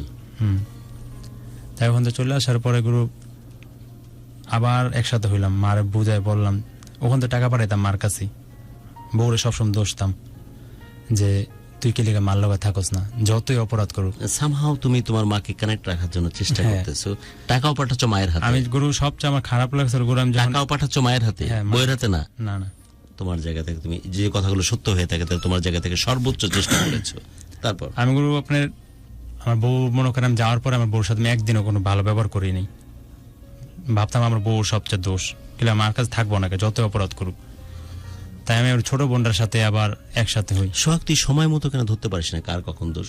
বাপের মৃত্যুর পর ধরতে পারলি যে বাপের দোষ ছিল না, বউ থাকা অবস্থায় তুই বুঝলি না যে বইয়ের দোষ আছে না, তুই ভাবতি যে মনে হয় মায়ের বইয়ের দোষ। গুরুজিন সবকিছু হয়তো এটা মানতে পারতি না যে মা তো মাই, সো দোষ বই মনে হয় করতেছে, কিন্তু চোখে তো কোনোদিন কোনো কিছু দেখোনি তুমি। ওকে, তারপর সোহাগ শেষের দিকে যা একদম। তারপর গুরু ওখান থেকে যেরকম আপনার আয়সা পড়ি, আসার পরে আবার একসাথে ছোট বোন জামাই সবাই একসাথে হই, যে যা হয়েছে হয়েছে, আমি এবার সব ভুলে দেয়, মার সাথে একসাথে আবার থাকি। তাই মা আবার একসাথে থাকা হয়, বেশি দিন থাকা হয় না গুরু। আমি ইন্ডিয়া থেকে আসার পরে সর্বোচ্চ 18 দিনের মতো মার সাথে মানে থাকছিলাম। আমার ছোট ভাই আমার বউরে মারতে যায়, ওরকম কিছু হয়, পরে আমরা আলাদা করে দেওয়া হয়। এই হইতেছে আমার শেষ আলাদা হওয়া। তারপর আলাদা হওয়ার যাওয়ার পরেও আমি সবসময় মারে কন্টিনিউ বাজার যা যা লাগে যাবতীয় সব দিয়ে যেতাম, আমার বউ জানতো না। আবার বউরে যখন জানাইতাম তখন দেখাই দিতাম, কিন্তু কোনোদিন কথা না বলে। তাই লাস্ট আমি একটা গার্মেন্টস চাকরি বাদ দিয়া ছোটখাটো একটা ব্যবসা শুরু করি। ব্যবসাটা খুব ভালোই চলতেছিল, সেকেন্ড হ্যান্ড আপনার টিভি ফ্রিজের ব্যবসা করতাম ঘরে রেখেই। তা করতে করতে ভালো একটা অবস্থায় আমি দাঁড়ায় যাই। তা মারা আবার বুঝে শুনে এক এলাকার বড় ভাই দিয়া নিয়ে আসি গত 4 মাস আগে। তা মাও আসার পরে সুন্দরী আমাকে সংসার চলতে। এই লাস্ট 4 মাস আগে? হ্যাঁ হ্যাঁ। তাই আমি বড় একটা দোকান। তোমার চাওয়া একটাই ঘুরে ফিরে যে মা সবাই মিলে একসাথে থাকুক, রাইট? হ্যাঁ এমনই। তোমার মায়ের কাছে তো অন্য কিছু নাই, আছে কি কোনো সম্পত্তি বা কিছু? না না, কিছু শুধু মা, বাপ তো নাই, so আমি যেহেতু ভালো আছি বা ভালো থাকার চেষ্টা করছি, আমার মাটা আমার পাশে থাকবে, এটাই তো চাওয়া। কিন্তু এখানে এসেও সে অ্যাডজাস্ট করতে পারছে না, কারণ ওর কানের মধ্যে বিষ মন্ত্র ঢোকাচ্ছে তোমার বড় বোন, সৎ বড় বোন, যেটা তুমি বলতেছো, তাই তো? তোমার কথা যদি সত্যি হয়ে থাকে, বিষয়টা তো এরকম। ওকে, গুরু আপনি 4 মাস আগে যখন মারে নিয়ে আসে অনেক এই 4 মাস আগে? হ্যাঁ 4 মাস আগে। ওকে এলাকার এক বড় ভাই দিয়ে মানে মারে বলে আমার ছোট ভাই মার। ওকে, নিয়ে আসলা, তারপর শেষ করি। হ্যাঁ, তাই নিয়ে আসার পরে ছোট ভাইয়ের সাথে কথা ছিল যে ও 5,000 করে টাকা দিবে আর বাকি যত খরচ সব আমি চালাম। কে 5,000 দিবে? ছোট ভাই চাকরি কইরা। তা আসার পরেও এই একই আগের মতোই কাজ কাম করে না। হ্যাঁ, ওর মোবাইল লাগবো, কম দামি ফোন চালাতে পারবো না, অন্তত পক্ষে 8 GB র্যাম এরকম একটা 24,000 টাকার ভিতরে একটা ফোন কিনবো। তাই দিলাম কিনা যে অন্তত কাজটা করুক। কিস্তিতে একটা ফোন নিয়ে দেই, কাজ ঠিক মতো করে না, সারাদিন বাইরে বাইরে থাকে। যখনই কিছু কইতে যাই তখনই আমারই রাগ হয়ে যায়। আর বড় বোনরা তো 2 বোন আছি, যা পারে তা কয়। শেষের দিকে আসি, মায়ের গল্পতে থাকি। বুঝছি তো এই ছেলে উচ্ছন্নে গেছে, মায়ের গল্পে আসি। ওর মারে মানে মার সাথে আমি ওই 4 মাসে কোনো ধরনের কোনো কথাই বলি না। এই 4 মাস নাই কোনো কথা নাই? না কোনো ধরনের আছে না যে আপনার কিলিক আপনার এরকম চিল্লাচিল্লি করতেছেন ঘরের ভিতরে, এরকম কোনো কথাই বলি না। মারা সবসময় চিন্তা করছে যে থাক, এইবারকে দেখবো যে আমি কেমনে থাকতে হয় আমি দেখাই দেবো সবারই। বড় একটা রুম নেই, সব একসাথে থাকি। তাই গুরু হঠাৎ আমার 1 মাস আগে আমার ব্যবসাটা অনেক একটা লস খাই। আমি ব্যবসাটা লস খাওয়ার কারণ হইতেছে গিয়ে ইন্ডিয়াতে একটা লোক যে আমার সম্বন্ধেও থাকতো, তোর সাথে একটা লোক ধরা পড়ার পরে এলাকার লোকের জন্য ওরা না পায় যেরকম আমারে অনেকটাই হ্যারাসমেন্ট করে যে তুই দিছস তোর সম্বন্ধের লোকে, ওরা তো চিনি না চিনি তোরে, তাই তুই কেমনে আনবি আন। তাই আমি বলছেন ঠিক আছে, তাহলে আমি কথা বললে দেখতেছি কেমনে কি করা যায়। তাই ওখান থেকে যেরকম ঝামেলা করে মানুষ আমার মারধরও করে। কতদিন আমি হাসপাতালে থাকার পরে সেখান থেকে যেরকম আমি যোগাযোগ করে ব্যবসা একটা বড় ধরনের একটা ধরা খাই। দোকানটাও সাইডা দেওয়া হয়, মানুষের ঋণের চাপ, এদিক দিয়ে হইতেছে পরিবারের চাপ। হঠাৎ অসুস্থ হয়ে পরে মায় গ্রামে চলে যায়। তা মার আমার হঠাৎ ফোন দিয়ে আমার বউ বলতেছে যে হ্যাঁ তো অসুস্থ, তা আপনি আম্মা তাড়াতাড়ি আসেন। তা মা বলে যে আর কোনো দিন আসবো না, আর ওখানে যাবো কি সমস্যার সমাধান হোক তারপর যাবো। ও আচ্ছা, আগে অবস্থা ভালো হোক। তাই আমি ফোন দিয়ে করলাম কি অবস্থা যদি ভালো হয় আপনি আসেন, তাহলে আমার কষ্টের সময় যদি না থাকেন আপনার আজকে, তার সুখের সময় থেকে কি করবেন। তা মা বলে যে আমি এখানে কি করবো, তোর উঠটালতি খেতে আমুনি, মাইসের রাতে বকা হতে, তুই ঠিক হ এরপর আমুনি। তাই সেটাতে আবার অসুস্থ হয়ে পড়ি। হয়ে যাওয়ার পরে আমার বউ রাতে 2টা বাজে ফোন দেওয়ার পরে মা সকালবেলা আসে অনেক কান্নাকাটি করে আমার জন্য যে হঠাৎ অসুস্থ হয়ে পড়লাম। তা মা আয়সা সকালবেলা বলতেছে আমি কিন্তু থাকতে আসি নাই, আমি আবার চলে যাম। তাই বললাম যেহেতু থাকতে আসেন নাই তাহলে আইসেন কে লিগা। হ্যাঁ, আর যেহেতু যাইবেন গা, আমি তো অনেক সমস্যায় পড়ছি ঋণে, আমার অন্তত পক্ষে কিছু টাকা একটু ম্যানেজ করে দেন পারলে। আপনাদের তো একটু জায়গা আছে, জায়গা নালে কি করে দেন, বেচে দেন। তা মা বলে যে এই কথা করে পরে মায়ের রাগ হয়ে যাওয়ার পরে যেরকম আমিও বলি যে ঠিক আছে আজকে যেহেতু আপনার এত সমস্যা আমার দেখবেন না, তা আপনার মতো থাকতে মনে থাকেন, সমস্যা নেই, আমি আর কোনোদিন আপনাদের সাথে যাবো না। তা মা হঠাৎ ফুপুর বাসায় চলে যায়। ফুপুর আবার আমি ফোন দিয়ে বলেছেন ফু এরকম ঘটনা, আপনি একটু মারা এনে বুঝাইয়া অন্তত পক্ষে মারা দিন থাকতে কোন আমাদের সাথে, আমি আর আমার বউ দুজনে মিলে চাকরি করে আমার মেয়েটার রাখতে কোন। কি অবস্থা এখন, বর্তমান অবস্থা কি সোহাগ? অনেক খারাপ। যেমন এলাকায় গুলো আমি বাসা থাকতে পারি না, মানুষের ঋণের চাপ। কত টাকা ঋণ? প্রায় 4 লাখ টাকার মতো।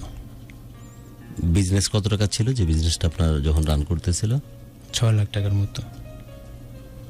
গুরু আজকে এখানে কালকে যখন ঘরতে বাইরে আই, আমার ঘরে গুরু চাল কেনার পর্যন্ত আমার টাকা হারার নাই। অনেক কষ্ট করি গুরু, আমি সারাদিন রাস্তায় ঘুরি, মানুষে কথা কইব, কিস্তির লোকের আসবো বয়ে আমি গতকালকে আমার বোনরা ফোন দিয়ে অনেক কান্না করে কইছে যে আমি তো অনেক সমস্যা। বিজনেস যখন ঠিকঠাক চলছিল তখন কেমন চলতেছিল সংসার? অনেক ভালো চলতেছিল। আমার 2-3 জন কর্মচারীও আসছিল গুরু, ওরা অনেক ভালো আছিল, আমার বন্ধু বান্ধব সব ছিল। কিন্তু বিপদে পড়ার পরে আমার কোনো বন্ধু আজ পর্যন্ত একটা ফোন দিয়ে আমার জিজ্ঞাসা করে না দিন কেমন। হার্টের কি খবর গুরু? কখন টেস্ট করছেন? কি আইডেন্টিফাইড কোনো ছিদ্র বা এরকম কিছু? গুরু এই কথা আমি কেউ বলি না আজ পর্যন্ত গুরু,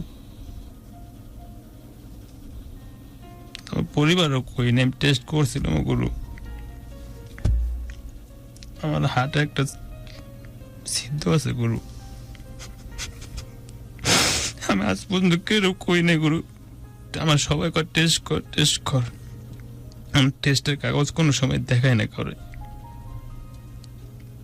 আমার একটা মেয়ে আছে গুরু, আমি সমস্যায় পড়ে গুরু, আমি গতকালকে যখন আমার বোনটা ফোন দিয়ে কই যে আমি অনেক সমস্যায়, আমার বউ ফোন দিয়ে অনেক কান্নাকাটি করে কয় যে আপনার ভাই তো অনেক সমস্যায়, অন্তত কিছু টাকা আপনারা দেন, আমরা দুজন কাজ করে আপনারা দিয়া দিম। আমার বড় বোনকে টাকা ঠিকই আছে, কিন্তু ওর কোনো টাকা আমরা দিব না। ওর কথা মনে নাই ও কি করছে, টাকা আছে কিন্তু টাকা দিব না। তার মা যখন চলে যায় তখন আমি জানতে পারি যে আমার ছোট ভাই যে প্রতিবন্ধী, ওর কিসে যেন একটা টাকা আসে, দুই বোনের কাছে থাকে সবসময় টাকাগুলা। আমি যতটুকু জানতে পারছি দুই বোনের কাছে লাখখানের উপরে টাকা আছে। আমার কথা গুরু, আমি এত বড় একটা বিপদে, আর কেউ পাশে না থাকুক, টাকা দেয় না হোক, মা তো আজকে আমার পাশে থাকতো। আর আমি পর্যন্ত অনেকভাবে কইছি যে মা একটু থাকেন, আমরা দুজন চাকরি কইরা আমাদের সমস্যাগুলো সমাধান করি, তারপর আপনি দরকার বলে যায়েন গা। আমার ফুবু বুঝাইছে, পাড়া প্রতিবেশী সবাই বুঝাইছে যে এই বিপদে আর কেউ না থাকলো মা তো পাশে থাকে, থাকেন একটু। পানাদরটাও কইছে যে দেখেন ওরা তো, আমরা তো কিছু কইতাছেন এই পর্যন্ত, আপনি থাকেন, মেয়েটারে রাখেন, ফোন নেওয়া যাবে কিছু? দুজনে চাকরি করুক, আমার থাকবো না। পরে গুরু আমি সহ্য করতে না পেরে গুরু আমি সিদ্ধান্ত নিই, আমি আজ হলো মরমু, কাল হলো মরমু, আমি এমন কিছু একটা সিদ্ধান্ত নিই যাতে সবাই ভালো থাকে। সবাই ভালো থাকবে, বাচ্চা ভালো থাকবে। হ্যাঁ গুরু, আমি এরকম সবার সিদ্ধান্ত নিলে বাচ্চা ভালো থাকবে, বউ ভালো থাকবে। গুরু আমার কাছে কোনো উপায় নাই, আমি বাসায় জানেন গুরু থাকতে পারি না, উপায় নাই? প্রত্যেকটা দিন উপায় নাই? আমি উত্তর হাতে গুরু আসি। তোর জায়গায় আমি থাকলে আমার হয়তো একটু লজ্জা করতো, রাত বিরাতে রিক্সা নিয়ে বাইরে হতাম, মুখে মাপলা জড়ায় বা কোনো কিছু, যাতে আমাকে মানুষ দেখতে না পারে। শারীরিকভাবে কিছুটা প্রবলেম তো আছেই।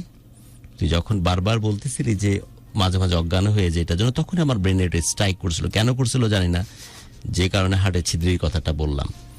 আই এম সরি যে নিজে থেকে তুমি বলতে চাওনি, যেহেতু কেউ জানে না আজ পর্যন্ত। আজকে মনে হয় জানবে যদি এই প্রোগ্রামটা কেউ শুনে থাকে।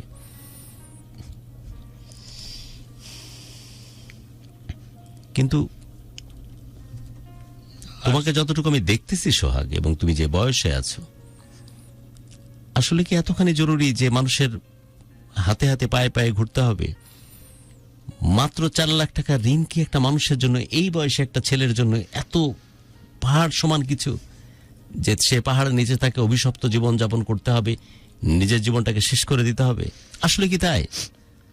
40 লাখ না, কিন্তু 4 কোটিও না, মাত্র 4টা লাখ টাকা, যার মিনিমাম কোনো মূল্য নাই আজকের বাজারে। এত খারাপ অবস্থা গুরু। সোহাগ, কায়িক পরিশ্রম যদি কেউ করে, আমি রিক্সা চালিয়ে, বিশ্বাস কর আমাকে, তুই বাজি ধর 2-3 মাস, 3-4 মাস, 6 মাস আমি রিক্সা চালিয়ে দেখাতে পারবো, অ্যাটলিস্ট মিনিমাম 15,000 টাকা ইনকাম করতে পারবো মাসে। অবশ্যই পারবো। আমি বলতেছি না তোকে রিক্সার হ্যান্ডেল ধরতে হবে, বাট সিচুয়েশন কি এতখানি খারাপ নাকি খুব অল্পতে তুই ভেঙে পড়তেছিস? না, তোর শারীরিক অসুস্থতার কথাকে মাথায় রেখেই বলতেছি। অনেকেই আছে পয়দে আসি, জন্মগতভাবে হার্টে ছিদ্রি নিয়ে বড় হয়, অনেকেই আছে এরকম। তোর তো জন্মগত এটা, রাইট? না গুরু, ওটা পরবর্তীতে মারা যাওয়ার 2 বছর পরে আমি অনেকটা অসুস্থ হই, তাই তখন ন্যাশনাল হাসপাতালে আমি ছিলাম, পরীক্ষা করছিলাম, তখন এটা আইডেন্টিফাই হয় না তখন কোনো সমস্যা ধরা পড়ে নেই। আচ্ছা, পরবর্তীতে জানা যায়। এখন আমার কথা হচ্ছে যে সিচুয়েশন কি এত বেশি খারাপ, এত বেশি অসহনীয়, বা এত বেশি হিসেবের বাইরে চলে গেছে যে 4 লাখ টাকার ঋণ এবং সংসার চালানোর জন্য তোর সিচুয়েশন এমন যে কথাটা তুই বলতে চাচ্ছিলাম, ইচ্ছা করে তোকে বলতে দিইনি, যে জান দেওয়া ছাড়া তোর কোনো উপায় নাই? আসলে কি পরিস্থিতি এরকম? এই বয়সে একটা ছেলের জন্য এই সময়ের একটা পরিস্থিতি 4 লাখ টাকার মিনিমাম কোনো ভ্যালু নাই। আসলে কি তাই? আমার কাছে মনে হয় যে ধরনের কাজের সাথে তুই ইনভলভ সোহাগ, সেই আমি তো বলছিলাম যে 8-10 বছর বয়সে আমার ছেলেকে ওই স্যান্ডেল পর্যন্ত ঠিক করে দেওয়া লাগতো, তারপর বাথরুমে যাইতো। আর সেই জায়গা থেকে তুই তোর পরিবারকে দেখাশোনা করিস, মানে তুই তো পয়দেয়াসী যোদ্ধা। 8 বছর বয়স থেকে সংসারের ঘানি টানতেছিস, এত অল্পতে হার মানতেছিস। একটা বাচ্চা মেয়ে আছে তোর, বউ আছে তোর, মা তো আসে যায় মনে হচ্ছে সূর্যের ওই কিরণের মতো, বর্ষার সময় সূর্যের আলো যেভাবে আসে আর যায় এই টাইপের। আমি চাইলেই হয়তো তোর মায়ের সাথে কথা বলতে পারতাম। আমি জানি যে তিনি আমাদের হয়তো প্রোগ্রামটা শুনতেছেন, কিন্তু আমি ইচ্ছা করে কথা বলতে চাচ্ছি না। কারণ আমার দুইটা কথা যদি সত্য কথা তুই বলে থাকিস, একদিন হচ্ছে তোর মরা মরা অবস্থা, তখন তোর মা যখন কিসের জন্য একটা হিসাব নিচ্ছিল, তোর বন্ধুরা ক্ষিপ্ত হয়ে গেছিল ঘর ভাড়া দেওয়ার কথা, যে মরবি মর কিন্তু ভাড়াটা দিয়ে যায়, ব্যাপারটা এরকম ছিল। তোর বন্ধুরা ক্ষিপ্ত হয়ে গেছিল। এবং আরেকটা হচ্ছে যে তুই ঠিকঠাক হো তখন আসবি।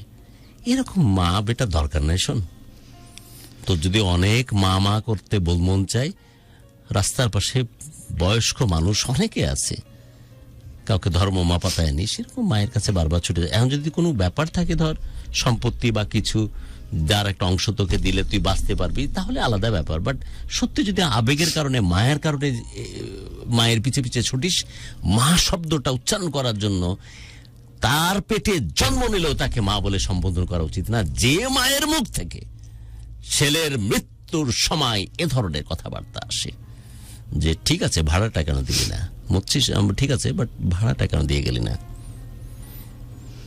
আর এক্সট্রিম লেভেলের মুহূর্তে যে মা এই কথা বলতে পছন্দ করে যে সব ঠিকঠাক হোক, তখন উনি ভালো পরিবেশে এসে একটু ভালোভাবে থাকার চেষ্টা করবে। আবার তুই যখন ভালো থাকিস, তখন তোর কথা যদি সত্য হয়ে থাকে, তখন বড় বোনকে সাথে নিয়ে কিছু পেজগি আর কিছু ওই যে মানে কিছু কথা পয়দা করার মতো সিচুয়েশন ক্রিয়েট করে, রাইট? তুই তো পরিশ্রমের প্রাণান্তকর করেছিস 8 বছর বয়স থেকে এই 27-28 বছর বয়স পর্যন্ত।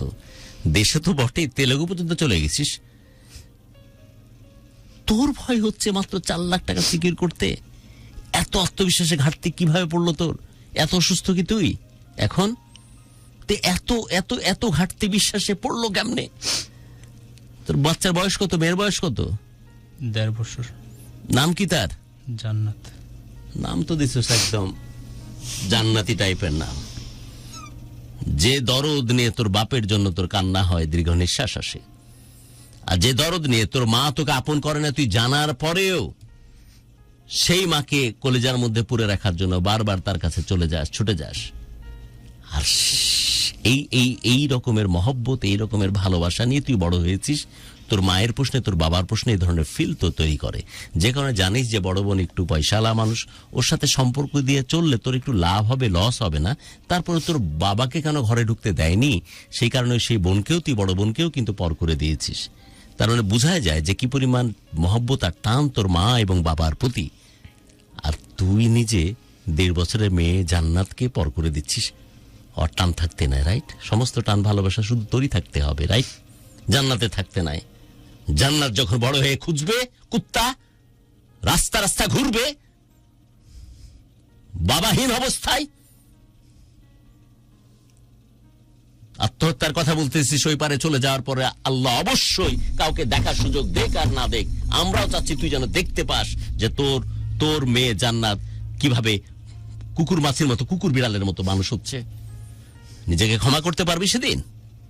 হ্যাঁ না গুরু, আত্মহত্যার কথা চিন্তা করি না এখনো। তাহলে কিসের কথা চিন্তা করতে শেষ করে দিবি? কি করবি?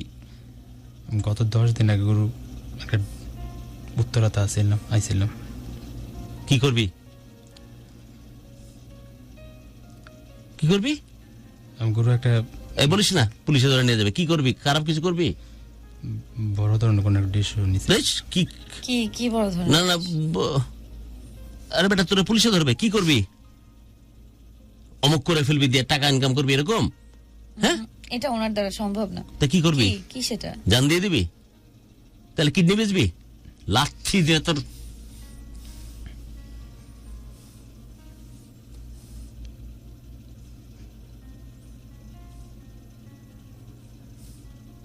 কথা তো একই দাঁড়ালো। নিজের একটা অর্গান শেষ করে দেওয়া নিজেকে আত্মহত্যা করা সমান।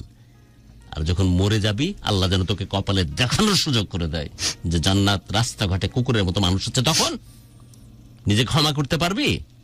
পারবি কি? তুই গোটা দুনিয়া তামা করে বেড়াইছিস পরিশ্রমের জন্য, কাজের জন্য। আরে 4 লাখ টাকার কাছে হাঁটতেছিস বেটা। 4 লাখ টাকার দাম আছে নি আজকে জামানাতে বাংলাদেশে? আছে আছে গুরু সব জায়গাতে আমার চাপ পড়তেছে কোনোভাবে।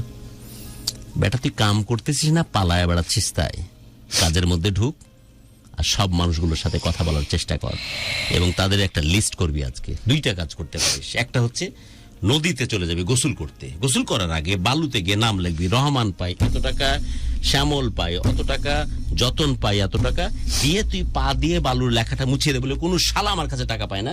গোসল করে বাড়ি চলে যাবি, এক পন্থা। আরেক পন্থা হচ্ছে নামগুলো আবার লিখবি, লিখে তাদের প্রত্যেকের সাথে কথা বলবি যে তুই যদি আমাকে মেরে কেটেও ফেলিস একটা পয়সা পাবি না। আমি নিজে থেকে ফোন দিয়েছি তোকে টাকা শোধ দিব, তাই আমাকে এতদিনের সময় দিবি। যতন তোকে আমি এই তারিখের মধ্যে টাকা পেইড করব, শ্যামল তোকে এই তারিখের মধ্যে টাকা পেইড করব। তুই তোর মতো একটা প্ল্যানিং নিয়ে নিবি এবং ডেফিনেটলি পরিশ্রম করে সেই কাজগুলো তুই কমপ্লাই করতে পারবি। পালিয়ে বেড়াচ্ছিস বিধায় তুই কোনো পথ পাচ্ছিস না। তুই আজকে থেকে কাজের মধ্যে ঢুকে যা, কোনো না কোনো একটা কাজের মধ্যে, দেখবে পৃথিবী অনেক সহজ হয়ে যাচ্ছে। এবং আমাদের লিসনাররাও কিন্তু তাই বলছে। এটা 2 2 4 ইকুয়েশন, এখানে কিন্তু রকেট সায়েন্সের কিছু নাই। আর আমিও তোকে জাদুর টোটকা দিয়ে এমন একটা কিছু দিয়ে দিব না যাতে কালকেই তোর সমাধান হয়ে যাবে। শুধুই পরিশ্রম, যেটা তুই করে এসেছিস এতকাল, আজকে করতে পারছিস না কারণ তোর ছোট্ট একটা মাথার মধ্যে যেহেতু মা নাই, বাবা নাই, কাছের কোনো মানুষ নাই, সবকিছু মনে একজন কেউ নাই। থাকলে হয়তো তুই এই সহজ প্রবলেমটাকে তুই সহজভাবে চিন্তা করতে পারছিস। এই সহজ প্রবলেমটা তোর পাহাড় সম মনে হচ্ছে, আশপাশে কেউ নাই। তো তুই বিদিশা দেখতেছিস, ভাবছিস যে এই জায়গা থেকে উদ্ধার পাওয়ার মানে কোনো সুযোগই নাই। 100 বার আছে। কত লক্ষ টাকা জীবনে কামাইছস, কত 8 বছর বয়স থেকে? অনেক মানে কত আনুমানিক যদি বলিস? গত 1.5 বছরের গুরু প্রতি মাসেই 70-80 টাকা করে কামাই। লাথি মেরে মনে হচ্ছে যে কোমর ফাটায় ফেলি। আর 4 লাখ টাকার কাছে ধরা খাচ্ছিস। গুরু পরিস্থিতি অনেক খারাপ। কোনো পরিস্থিতি খারাপ নাই, শুধু তুই পালায় বেড়াচ্ছিস বিধায় তোর পরিস্থিতি খারাপ। তুই কাজের মধ্যে ঢোক, আর ওই লোকগুলা তোর জানে যে তোর কাছে কিচ্ছু নাই। লোকগুলা যখন শুনবে ফোন করে করে যে অ্যাটলিস্ট তুই প্ল্যানিং করতেছিস তোদেরকে টাকা পেমেন্ট করার জন্য, তারা তোর সব শর্তে মেনে নিবে। একবারে কিছু না পাওয়ার চাইতে অন্তত সুযোগটা তৈরি হয়েছে বিধাও মেনে নিবে। আমি কি বোঝাতে পারছি? রহমান, তোকে 3 মাস পরে এত টাকা দিব, 6 মাস পর এত, আর 1 বছরের মাথায় এত টাকা। যতন, তোকে এই টাকা এই মুহূর্তে দিব, আমি এই কাজের মধ্যে ঢুকছি, এখান থেকে আমার সংসার চালাতে হবে, তোকে এইভাবে দিব এইভাবে দিব। তার মধ্যে যদি কিছু করতে চাস, আমাকে মার্ডার করতে মার্ডার কর। তুই যদি মনে হচ্ছে আমাকে জেলে দিবি, দে। কারণ ওর জেল দিতে গেলে যে কয় টাকা খরচ হবে এবং তোকে মার্ডার করলে যে প্রবলেমে পড়বে, তার চেয়ে বেটার হচ্ছে তোর সাথে কম্প্রোমাইজ করে টাকাগুলো রেস্কিউ করা। রাইট? আমি কি বুঝাতে পারছি? সো ভয়ের কোনো কারণ নাই। 4 লাখ টাকা আমি তোর জায়গা থেকেই বলতেছি, অ্যাবসলিউটলি ডাজন্ট ম্যাটার আজকের তারিখে, আমার জায়গা থেকে না। এবং তুই নিজেই স্বীকার করলি গত 1.5 বছরে প্রতি মাসে 70-80 হাজার টাকা কামাইছিস। ওই দিন থেকে ওই জায়গা থেকে খুব বেশি দূরে নাই। কিডনি বেচা লাগবে না পাগলা। জীবনে সব করছো 60 বছর বয়স থেকে সংসারে ঘানি টানতে টানতে। শুধু যে মমতা করার, মাহবুত করার বা একটু গাইড করার কেউ নাই তো, তাই তুই ভাবতেছিস মনে হয় তুই অকল পাথারের মধ্যে পড়ে গেছিস, তোকে বাঁচানোর কেউ নাই। আর কিচ্ছু না বেটা। ক্লিয়ার? হ্যাঁ, জান্নাতের জন্য কাম ব্যাক কর, চেষ্টা কর। পারবি না? পারবি না? দেখি আমার বন্ধুরা কি বলে। ফোন নেওয়া যাবে তুই একটা? আচ্ছা, আমরা আসলে আমাদের ফোনটা অন করে দিয়েছে। আপনারা চাইলে আজকের অতিথি সোহাগকে কোনো প্রশ্ন বা কোনো শুভকামনা জানাতেই পারেন, যদিও কমেন্ট সেকশনে অনেকেই আছেন। সত্যি ভালোবাসি গুরু আপনাকে। মা জাতিরা কিভাবে পারে তারা আরশের সন্তানের সাথে এমনটা করতে? গুরু, সবসময় শুনি আপনাকে। আপনি আবারও ইন্ডিয়াতে ফেরত যান, সেখানে ভালো ট্রিটমেন্টও করাতে পারবেন, তার পাশাপাশি আপনি ইনকামও ভালো করতে পারবেন। আচ্ছা আচ্ছা আচ্ছা। তারপরে লিখেছেন, আপু আপনি অনেক ঠান্ডা মনের মানুষ। আচ্ছা, হতাশার দিন রয় না তো? হ্যাঁ, ঠান্ডা তো ও তো কষ্ট করতে চায় না এই বয়সে, নজর আছে না, ব্যাপারটা এরকম না। বল, প্রশ্নটা আমিও পড়েছি। আচ্ছা, হ্যাঁ, দেখি উত্তর কি উনি দেয়। বলেছেন যে ও কষ্ট করতে চায় না এই বয়সে, নজর আছে মায়ের সম্পত্তির উপর, গ্রামের মাটির উপর। গল্প শুনে এটাই বুঝলাম, উত্তর দাও, মাথার সব। ঘাম পায়ে ফেলে কর্ম মার করলে কোনো- সব পসিবল। মার কোনো ক্রম জায়গা পয়সা কিছুই নেই। হুম, আচ্ছা, clear। ক্লিয়ার। তারপর? পরিশ্রমের ধন আনে পূর্ণ, আচ্ছা, পরিশ্রমে ধন আনে পূর্ণে আনে সুখ। আচ্ছা, মোহাম্মদ সুমল মোল্লা লিখেছেন। আচ্ছা, তারপরে লিখেছেন মিষ্টি মিনা, তারপরে আছেন পূর্বমিতা ভৌমিক লিখেছেন আপনাকে লাইভে দেখছি। যুবরাজ লিখেছেন, পপি আছেন, খুব ভালো লাগে আপনাদের কথাবার্তাগুলো, আসসালামু আলাইকুম। আজকের দিনে শুনছি আপনাকে, আজকের দিনে ওর মতন কেউ নেই গুরু। আচ্ছা আচ্ছা আচ্ছা আচ্ছা, হ্যাঁ, এদিকে আবার ডিবেট চলতেছে, আরজে কিবরিয়া বেস্ট একজনের কাছে, আর ওখানে 6 জন বলতেছে যে না এতেশাম বেস্ট। আমিও বলতেছি আরজে কিবরিয়া বেস্ট, কারণ RJ Kibria is a very good performer, good marketeer, এবং আমাদের ঢাকা এফএমের দারুণ একজন কন্টেন্ট ক্রিয়েটার এবং সহকর্মীও বটে। বাট আমি জাদু তৈরি করি, আমি পারফর্মার না, আমি ম্যাজিশিয়ান। তারপর কি যেন বলছিলি? I like the answer. আচ্ছা, জান্নাতের মুখের দিকে তাকিয়ে বাঁচতে হবে আপনার। গুরু, আপনার কথাই ঠিক, কারণ কথায় আছে যদি তোমার ডাক শুনে কেউ না আসে তবে তুমি একলা চলো রে। অ্যাবসলিউটলি। সিলেট থেকে আছি আমি জামিল, অনেকদিন পরে শুনছি আপনার প্রোগ্রাম, দেখছি পরিশ্রম কখনো বৃথা যায় না। আচ্ছা আচ্ছা আচ্ছা, আপু কিছু বলেন, আমি কি বলবো? একটা ছোট্ট বলেন। চাওয়া যে কোনোভাবে যদি অ্যাটলিস্ট এরকম একটা সোবার ছেলে, একটু দেখে মনে হচ্ছে আমার, আমি জানি না ওর ভিতরে কি আছে, একদম পোশাকে আশাকে চলনে বলনে অ্যাক্টিভিটিতে is very very sober kind of personality. এবং আমি দেখি যে ধরনের ওর গ্রুমিং পরিবারের, সেখানে এই ছেলের এরকম থাকার কথা না, তারপর এরকম আছে। আল্লাহ রাব্বুল আলামিনের নেক নজর আছে বোধ হয় তার প্রতি। এই ধরনের ছেলেকে একটা সুন্দর চাকরি দিয়ে কি কেউ হেল্প করতে পারেন কোনো না কোনোভাবে? তাহলে প্লিজ ইনবক্স করেন, হয়তো ছেলেটার এই জিনিসটা হয়তো অনেক দারুণ একটা উপকারের জায়গা হবে। যদি আমাকে সে যা বলেনি, আমি বড় ভাই হিসেবে তার জায়গা থেকে আপনাদের পক্ষে আপনাদের কাছে অনুরোধটা চেয়ে রাখলাম, যদি এই ধরনের কোনো ব্যাপার থেকে ইনবক্স করেন, টেক্সট করেন, যাতে করে সেই টেক্সটগুলো দেখে সেখানে সে কমিউনিকেট করার চেষ্টা করে। তুই কি কামব্যাক করার চেষ্টা করবি? কাজের মধ্যে ঢুকবি আজ কালকে সকাল থেকে? হ্যাঁ, হ্যাঁ, কোনো সমস্যা না, বিশ্বাস করিস। আর ওই লোকগুলোর সাথে কথা বলি, লোকগুলো কিন্তু চায় না তোকে জেলে ঢুকাতে, লোকগুলো চায় না তোকে মারতে বা মেরে ফেলতে, লোকগুলো চায় তারটা পাওনা টাকা ফেরত পেতে, রাইট? তুই তাদেরকে প্ল্যানিং দিয়ে দিস যে আমি এই কাজে ঢুকছি, বেতন আমার এত, আমার শুধু খেয়ে পরে আমার জান্নাত আর বউ সহ বাঁচার জন্য লাগবে এত, এই টাকার এত অংশ আপনাকে দিচ্ছি এত, আর লোকগুলো এত এত পাই, তার 3 মাস পরে দিব এত, 6 মাস পরে দিব এত। আরেকজনকে বলবি, তাকেও ওইভাবে তুই একটা স্ক্যাজুয়াল করে নিয়ে বলবি। কেউ কিন্তু দেখবি যে তোকে নিরুৎসাহ করবে না, কারণ ওদের উদ্দেশ্য তোকে মেরে ফেলা না, তোকে মারা না। কি লাভ? তোকে মেরে হয়তো খুনের আসামি হয়ে লাভ আসেনি ওদের, তোর পিছনে পিছন দৌড়ে কোনো লাভ আসেনি, বরং টাকা পেলে লাভ আছে। সে আশ্বাসটা দিয়ে ঠান্ডা থাকবে সবকিছু, আর ফোকাস কর কাজের মধ্যে। যে কাজ তুই করে আসছিস গত প্রায় বহু বছর, প্রায় 20 বছর ধরে, 27 বছর বয়স হলে 8 বছর বয়স থেকে শুরু করেছিস সেই কাজ, তার মধ্যে ঢুক। অ্যাটলিস্ট তোর মতো ছেলের পক্ষে 25-30 হাজার টাকা মাসে কামানো কোনো ব্যাপার না। কি কাজ করবি, তোর এক্সপার্টিস কি, তুই কিটার জন্য কোনটার জন্য স্কিলফুল, সেটার সাথে অ্যালাইন করে কাজ সিকিউর কর। তুই এসব টেনশন করতে গিয়ে আর ইমোশনের এসব ক্যালকুলেশন হিসাব করতে গিয়ে অহেতুক জঘন্য, মানে একদম হাগু টাইপের গন্ধ ছড়ানো মানুষগুলোকে নিয়ে তোর ব্রেনগুলোকে অকুপাইড করে ফেলেছিস। এই অকুপাইড করার পরে যে জায়গাতে ফোকাস করা উচিত সেই জায়গাতে তুই সরে গেছিস। তুই এসব জিনিস অবজার্ভ করা বন্ধ করে দে। তুই কপাল পোড়া বেটা, এটা হাতের বাড়ি মার, তোর কিচ্ছু করার নাই, তুই হচ্ছিস কপাল পোড়া। এই কপাল পোড়া এটা কে উপর থেকে নির্ধারণ করেছে? আল্লাহ রাব্বুল আলামিন তোকে ডিসাইড করে দিয়েছে। তোর কপালের ভালোবাসার মানুষ ছিল হয়তো তোর বাপ, মৃত্যুর সাথে সাথে তোর রক্তের সম্পর্কে যা পাওয়ার কথা ছিল সবকিছু শেষ হয়ে গেছে। তুই কপাল পোড়া, তোর কপালে এমন একটা মা আসছে, যেমন তোর গল্প যদি সঠিক হয়ে থাকে, যে মা তুই ভালো থাকলে পাশে থাকবে, আর তুই মন্দ থাকলে তোকে উষ্টা দিবে। আবার ভালো থাকলে পাশে থাকবে ঠিকই, আবার তোর ওখান থেকে গল্প পয়দা করে তার যে পরিমণ্ডল আছে, তার বড় মেয়ে সেই দিয়ে পান চাবাইতে না, গুল খায় না পান খায় না, কিছু খায় না, কিছু একটা তো খায় তোর মা। কি জর্দা পান খায়? কিছু না। আচ্ছা, কিছুই খায় না, তাহলে কি কিছুই খায় না? জর্দা দিয়ে পান, একটু গুল মুখে দেওয়া, কোনো কিছু নাই। হ্যাঁ, আচ্ছা তাহলে ওটাই মনে হয় বিনোদন। তখন ওই বিনোদনের জন্য এক সময় বৈশা ওই ইসের ব্যাপারে, তোর বইয়ের ব্যাপারে বিশুদ্ধার করবে, ওটি আর বিনোদন আর কি।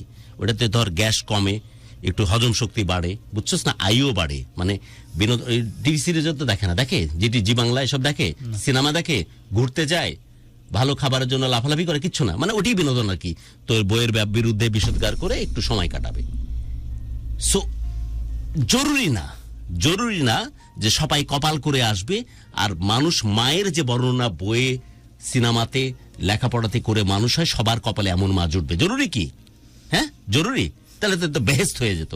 আল্লাহ তো বিভিন্নভাবে বৈচিত্র্যপূর্ণ ভাবে এই পৃথিবীটাকে সাজিয়েছেন, সবার কপালে জুটবে এরকম স্যাক্রিফাইস করা মা, জান দিয়ে দেয় যারা সন্তানের জন্য, এরকম মা সবার কপালে জুটবে? এমন কোন কথাকে আল্লাহ দিয়েছেন? তিনি দেননি তো। তোর কপালে জুটেনি, এখন এটাকে জোড়াতালি দিয়ে ঠিক করার কোনো প্রয়োজন নাই। খুব কষ্ট যদি হয় মা ডাকা শোনার জন্য, রাস্তার পাশে যে বয়স্ক মানুষগণ কষ্ট পায় তাদেরকে হেল্প করবি, কোনো না কোনো মানুষকে ধর্মমা বানিয়ে তুই মায়ের যে তৃপ্তি, মায়ের যে স্বাদ মনের মধ্যে লাগে সেটা পূরণ করে নিবি। আমি কথা বুঝাতে পারছি না, পারিনি। আর তোর একার পৃথিবী তুই নিজে এখন একা তৈরি কর। ঠিক আছে, বিদায় নিচ্ছি বাবাজ। হ্যাঁ, জান্নাতের জন্য ভালো থাক, আর জান্নাতের জন্য বেঁচে থাক। ক্লিয়ার? আর ওই পাগলামি করবি, ওই যে অর্গান বেঁচে দেওয়া, কিডনি বেঁচে দেওয়া, এসব হ্যাঁ করবি? 8 বছর থেকে সংসারে ঘানি টানা একটা ছেলে এতখানি নপুংসক, পৌরুষত্বহীন, হিজলা টাইপ, যে মাত্র 4 লাখ টাকার জন্য নিজের কিডনি বেচার প্ল্যান করতেছে। কিরে, এতখানি দুর্বল চিত্তের মানুষ তুই? তোর যে স্কিল, 8 বছর বয়স থেকে প্রায় 20-22 বছর পরিশ্রম করতেছিস, তোর এই এতটুকু স্কিল তৈরি হয়নি যে আজকের বাজারে 20-25 হাজার টাকা ইনকাম করতে পারিস মাসে? নাই, এই স্কিল নাই। পারি ঠিকই, কিন্তু গুরু সিচুয়েশনটা অনেকটা খারাপ পর্যায়ে আছে। ওই সিচুয়েশন কিছুই খারাপ পর্যায়ে নাই। এই লোকগুলোর সাথে কথা বলে, এদের কোনো লাভ নাই তোকে মারধর করে, কোনো লাভ নাই তোকে জেলখানাতে ঢুকায়। অল লাভ আছে টাকা পাইলে, টাকার একটা ক্যালকুলেশন ধরায় দে, এবং সার্টেন টাইম পর ওই সংসারের খরচ থেকে ওই টাকাগুলো বাঁচা এবং তাদেরকে দিতে থাক, সব ঠান্ডা থাকবে। দেখ চেষ্টা করে। আমি কিন্তু কোনো হাইপোথেটিক্যাল কথা বলতেছি না, কোনো বাস্তবতা বিপর্যিত কথা বলতেছি না। আমরা যখন কারো কাছে টাকা পাই, হাত বলিয়ে টাকাটাকে উদ্ধার করার চেষ্টা করি। একবার যদি একটা থাবড় দিয়ে বসি, ওই থাবড়ের কারণে টাকা তখন পর হয়ে যায়, তাই তোকে মারতেও চায় না, কেউ ধরতেও চায় না। শুধু টাকাটা তুই এভাবে দিবি, সেই প্ল্যানিংটা তাকে জানিয়ে দে। ক্লিয়ার? হ্যাঁ, শেষ করি আজকে রে। ওকে, অনেকগুলো টেক্সট আছে, একটু পড়ি আমি। রাজন লিখেছেন, আপু মহান বিজয়ের মাসে আপনি শাড়ি পরে শো করেন, শাড়িতেই নারী, বিজয় কি শুরু হয়ে? হ্যাঁ, আমরা অলরেডি ডিসেম্বরের 1 তারিখে আছি, মানে বিজয়ের মাস। ডিসেম্বর, দ্যাটস গুড, ইয়া, বিজয়ের মাস শুরু হয়ে গেছে। আপু আমি নন্দিনী, রংপুর থেকে দেখছি, প্লিজ আমার এসএমএসটা পড়বেন। আচ্ছা ঠিক আছে। আচ্ছা, আপনার জন্য বেশ কিছু এসএমএস আছে, কমেন্ট আছে, একটু পড়ি। হ্যাঁ, সোহাগ ভাই, সবকিছু পিছনে ফেলে দিয়ে আপনি সামনের দিকে এগিয়ে যান, মহান রাব্বুল আলামিন আল্লাহ পাক অবশ্যই আপনার সহায় থাকবেন। এটা সৈকত আহমেদ বলেছেন, তিনি আমাদের ভালোবাসার বাংলাদেশে গেস্ট হয়ে এসেছিলেন। আলী আহমেদ সুমন লিখেছেন, ভাই আপনার কথাগুলো খুবই মনোমুগ্ধকর, এটা গুরুকে বলেছেন। আচ্ছা, তারপর আচ্ছা, আপনি যেমন কষ্ট পেয়েছেন আপনার মায়ের কাছ থেকে, আপনি এমন কিছু করবেন না আপনার মেয়ে যাতে আপনার কাছ থেকে এই সেম কষ্টটা পায়। আল্লাহর উপর ভরসা রাখেন, ইনশাল্লাহ সব ঠিক হয়ে যাবে। আবির আহমেদ সোহাগ লিখেছেন। তারপরে নন্দিনী চক্রবর্তী আছেন, সফি লিখেছেন। কিছু কি বলার ছিল তোর পক্ষ থেকে? কিছু কি বলতে চাইতি আলাদা কিছু? না, আমার কাছে কি কোনো এক্সপেকটেশন ছিল, নাকি এমনি গল্পটা শেয়ার করতে আসছিলি? না, গল্প শেয়ার করতে এসেছিলাম। এখন হালকা লাগছে খানিকটা? মনে কি সাহস এসছে? গুরুজি আপনাকে বললো এরপরে মনে সাহস আসছে? আমার একটা সিম্পল কথা কি জানেন, যে মানুষটার জন্য আপনি একটা সময় অনেক কিছু করেছেন, কিন্তু সেই মানুষটার কাছ থেকে কোনো ফিডব্যাক পাননি। আপনি যে কিডনিটা বিক্রি করবেন, আপনি যে এই কথাটা বললেন আমাকে, আমি খুব খুশি হতাম, বা আমি আপনাকে না করতাম না যদি আমি জানতাম যেটা আপনি আপনার ঔরসের সন্তান, জান্নাতের কোনো কিছু হয়েছে, সেটার জন্য আপনি বিক্রি করতে চান। আমার জায়গা থেকে কিছু বলার ছিল না, কারণ আপনি আপনার নিজের সন্তানের জন্য বিক্রি করতে চান, কিন্তু সামান্য কয়েকটা টাকার জন্য, কিছু পাওনাদারের জন্য আপনি আপনার শরীর থেকে একটা অর্গান বিক্রি করে দিতে চান। এটা এক ধরনের বোকামি ছাড়া কিছুই না সোহাগ। ব্যক্তিগতভাবে প্রত্যেকটা মানুষের জীবনে না এই চড়াই উতরাই গুলো থাকে। আপনি একটা সময় যখন অনেক ভালো জীবন কাটিয়েছেন, এখন আপনার জীবনটা খারাপ, ধরেই নেন আপনি 2 বছর 3 বছর কষ্ট করবেন, এই কষ্টটা 2 থেকে 3 বছর ম্যাক্স, এরপরে আর থাকবে না। একদমই তাই। শেষ করি তাহলে সোহাগ, হ্যাঁ? ভালো থাকিস, ওকে? বিদায় নিচ্ছে আজ। সবার জন্য অনেক অনেক দোয়া, প্রত্যেকটি প্রাণ ভরে উঠুক ভালো লাগা নিয়ে, আর প্রত্যেকটি হৃদয় শাসিত হোক শুধুই ভালোবাসা দিয়ে। আরিফুল ইসলাম লিখেছেন সব ঠিক হয়ে যাবে ভাই। আরে চৌধুরী লিখেছেন আসসালামু আলাইকুম, সিলেট থেকে সরাসরি আছি আপনার সাথে। ড্রিমলেস রাজন লিখেছেন, তারপরে ঘুমকুটুম আছেন, ডিয়ার হিমেল খান আছেন, দুবাই থেকে শুনছি, থ্যাংক ইউ হিমেল। জিয়ন নিখিলা লিখেছেন রাজশাহী থেকে আছি গুরু এবং গেস্টকে সালাম। গেস্টকে বলবো ধৈর্য ধরেন, আল্লাহ আছেন, উনি সমস্ত কিছু ঠিক করে দেবেন। তারপরে জিনিয়া লিখেছেন যার কেউ নাই তার আল্লাহ আছে। ভাইয়া 4 জন মিলে শুনছি, সিলেট থেকে মাহিয়া খানম জানিয়েছেন। আমার মেসেজটা পড়ার জন্য অনেক ধন্যবাদ। ফারজানা আক্তার লিখেছেন গুরু অতিথিকে জিজ্ঞেস করেন যে কোনো আচ্ছা আচ্ছা হেল্পের জন্য লাইভে আসছে কিনা। না গুরুকে, সরি, আমাদের গেস্টকে আমরা সবসময় এটা জিজ্ঞেস করি আসলে গেস্টের ইয়েটা কি, মানে এটাকে কি বলে, গেস্টের আসলে মোটিভটা কি থাকে বা উদ্দেশ্যটা কি থাকে, যে গেস্ট কি চান এমন কোনো উদ্দেশ্য যেটার আসলে মানে উদ্দেশ্য প্রণোদিত ভাবে তিনি আসলে আসতে চান কিনা। ব্যাপারটা সেরকম না, আমাদের এখানে যারাই আসেন তারাই আসলে গল্পটা বলতে চান। আমি একটা কথা বলতে চাই, গুরু যেটা বললো যে গুরু আসলে কন্টেন্ট ক্রিয়েটর না, গুরু is the magician and he is absolutely মানে আমার খুব, আপনারা যে মানুষটার কথা বললেন সেই মানুষটাকে আমার কাছ থেকে দেখা হয়েছে, এই মানুষটাকে আমার কাছ থেকে দেখা হচ্ছে। দুটো মানুষ কমপ্লিটলি ডিফারেন্ট ইথিক্স নিয়ে চলে, ডিফারেন্ট রুল নিয়ে চলে। বাট আমি যেটা বলবো যে গুরু ইজ দ্য ম্যাজিশিয়ান, মানে আমার কোনো কষ্ট নেই। আমার কাছে মানুষ অনেক টাকা পাবে না, আমি টাকা পেতে পারি কিছু কিছু মানুষের কাছে, পেতে পারি না অবশ্যই পাই, তারা কেন যেন ভুলে যায় সেই সব টাকা পয়সা দিতে। বাট আমার কাছে না আসলে কেউ কোনো টাকা পয়সা কখনো পাবে না। বাট যদি পেয়েও থাকতো, আমি মনের মধ্যে একটা সাহস সঞ্চার করেছি, আমার নিজের একটা সাহস হয়েছে যে ইয়েস আই নো যে কেউ যদি আমার কাছ থেকে টাকা পায় সেটা আমি দিয়ে দিতে পারবো। জীবনে একটা খারাপ সময় আসলে মানুষের আসে, কিন্তু আপনি সেই জায়গাটাতে রিকভার করতে পারেন একটু ধৈর্য নিয়ে, একটু পেশেন্স নিয়ে এবং উপরওয়ালাকে ডাকলে। সবার জীবনেই যে খারাপ সময়টা আসে, আমিও এই সময়ের মধ্যে দিয়ে গিয়েছিলাম, আপনিও গেছেন। এই যে আমাদের ক্যামেরার পেছনে যে ভদ্রলোকটা এই মুহূর্তে পায়চারি করছেন, কখন শেষ হবে, কখন উনি শেষ করে বউয়ের কাছে যাবেন, হ্যাঁ, সদ্য বিবাহিত একজন ভদ্রলোক, বিবাহিত একজন ভদ্রলোক। তো সবার জীবনেই না এরকম আপস এন্ড ডাউনস আসে, কিন্তু সব থেকে বড় ব্যাপার যেটা, সেই জায়গাটাতে নিজেকে হোল্ড করে রাখা, নিজের উপর বিশ্বাসটা রাখা, ওই পেশেন্সটা রাখা, দ্যাটস ইট। আজকে যে শান্ত আপনাদের সঙ্গে এই লাইভে এসে পকর পকর করছি, কথা বলছি, এত কিছু বলছি, এর মানে কি এই যে আমি স্বর্ণের চামচ মুখে দিয়ে বড় হয়েছি? তা কিন্তু না। আমার জীবনে অনেক স্ট্রাগল ছিল। এই পর্যায়ে এসে গুরুর পাশে বসে শো করা, হ্যাঁ, এই রেডিও ইন্ডাস্ট্রিতে এত বছর ধরে কাজ করা, এটা অনেক স্ট্রাগল আমাকেও ফেস করতে হয়েছে। তাই বলে কি আমি হাল ছেড়ে দিয়েছি? না। এখন সেই সব আমি প্রাউডলি বলি যে একটা সময় আমি স্ট্রাগল করেছি, একটা সময় আমাকে কষ্ট করতে হয়েছে এই জায়গাটাতে আসার জন্য। অ্যান্ড এই কথাগুলো যখন আমি বলি না, আমার কনফিডেন্স লেভেল এখান থেকে এখানে হয়ে যায়। আমি নিজের উপর নিজের ওই হয় না যে নিজের উপর নিজের যেই ভালোবাসা থাকে সেটা আরো অনেকাংশে বেড়ে যায়। সোহাগের জন্য অনেক অনেক শুভকামনা। আমি অবশ্যই সোহাগের জন্য দোয়া করব এবং গুরুজি আহ্বান জানিয়েছেন আপনাদের সবাইকে যে যদি আপনারা কেউ চান এই ছেলেটির সমস্ত কিছু দেখে যে ছেলেটিকে একটা ভালো জব দেবার জন্য, যদি আপনাদের কাছে কোনো অপরচুনিটি থাকে, ডেফিনেটলি আপনারা নক করবেন, আমাদের কমেন্ট সেকশনে জানাবেন। সোহাগ অবশ্যই আপনাদের সাথে যোগাযোগ করবে। দারুণ একটা উইকেন্ড কাটুক আপনাদের সবার, এই প্রত্যাশায় আজকের মতো আমি শান্ত বিদায় নিচ্ছি।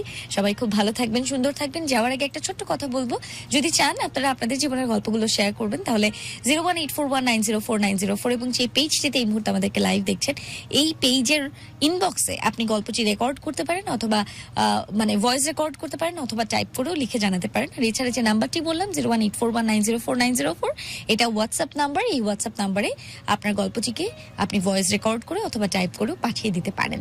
আর তার পাশাপাশি যে দুটো পেজ ট্যাগ দেয়া আছে, লাভ গুরু এবং আর যে শান্ত, এই দুটো পেজ হচ্ছে আমাদের দুজনের অফিসিয়াল ফেসবুক পেজ। আপনি চাইলে এই পেজে গিয়ে আমাদের সাথে কন্ট্যাক্ট করতে পারেন, যোগাযোগ করতে পারেন। চাইলে গল্পগুলো আপনি এই পেজেও পাঠাতে পারেন, নো প্রবলেম। তবে আমি প্রেফার করব যে আপনি ঢাকা FM 90.4 এর পেজে লিখুন। সবাইকে শুভকামনা এবং শুভরাত্রি জানিয়ে আজকের মতো আমি শান্ত বিদায় নিচ্ছি। অনেক অনেক Shanto, I love you, thank you so much, lots of love for you guys, thank you for making my night so special and so elegant, just looking like a wow. আজকের মতো আডিওস।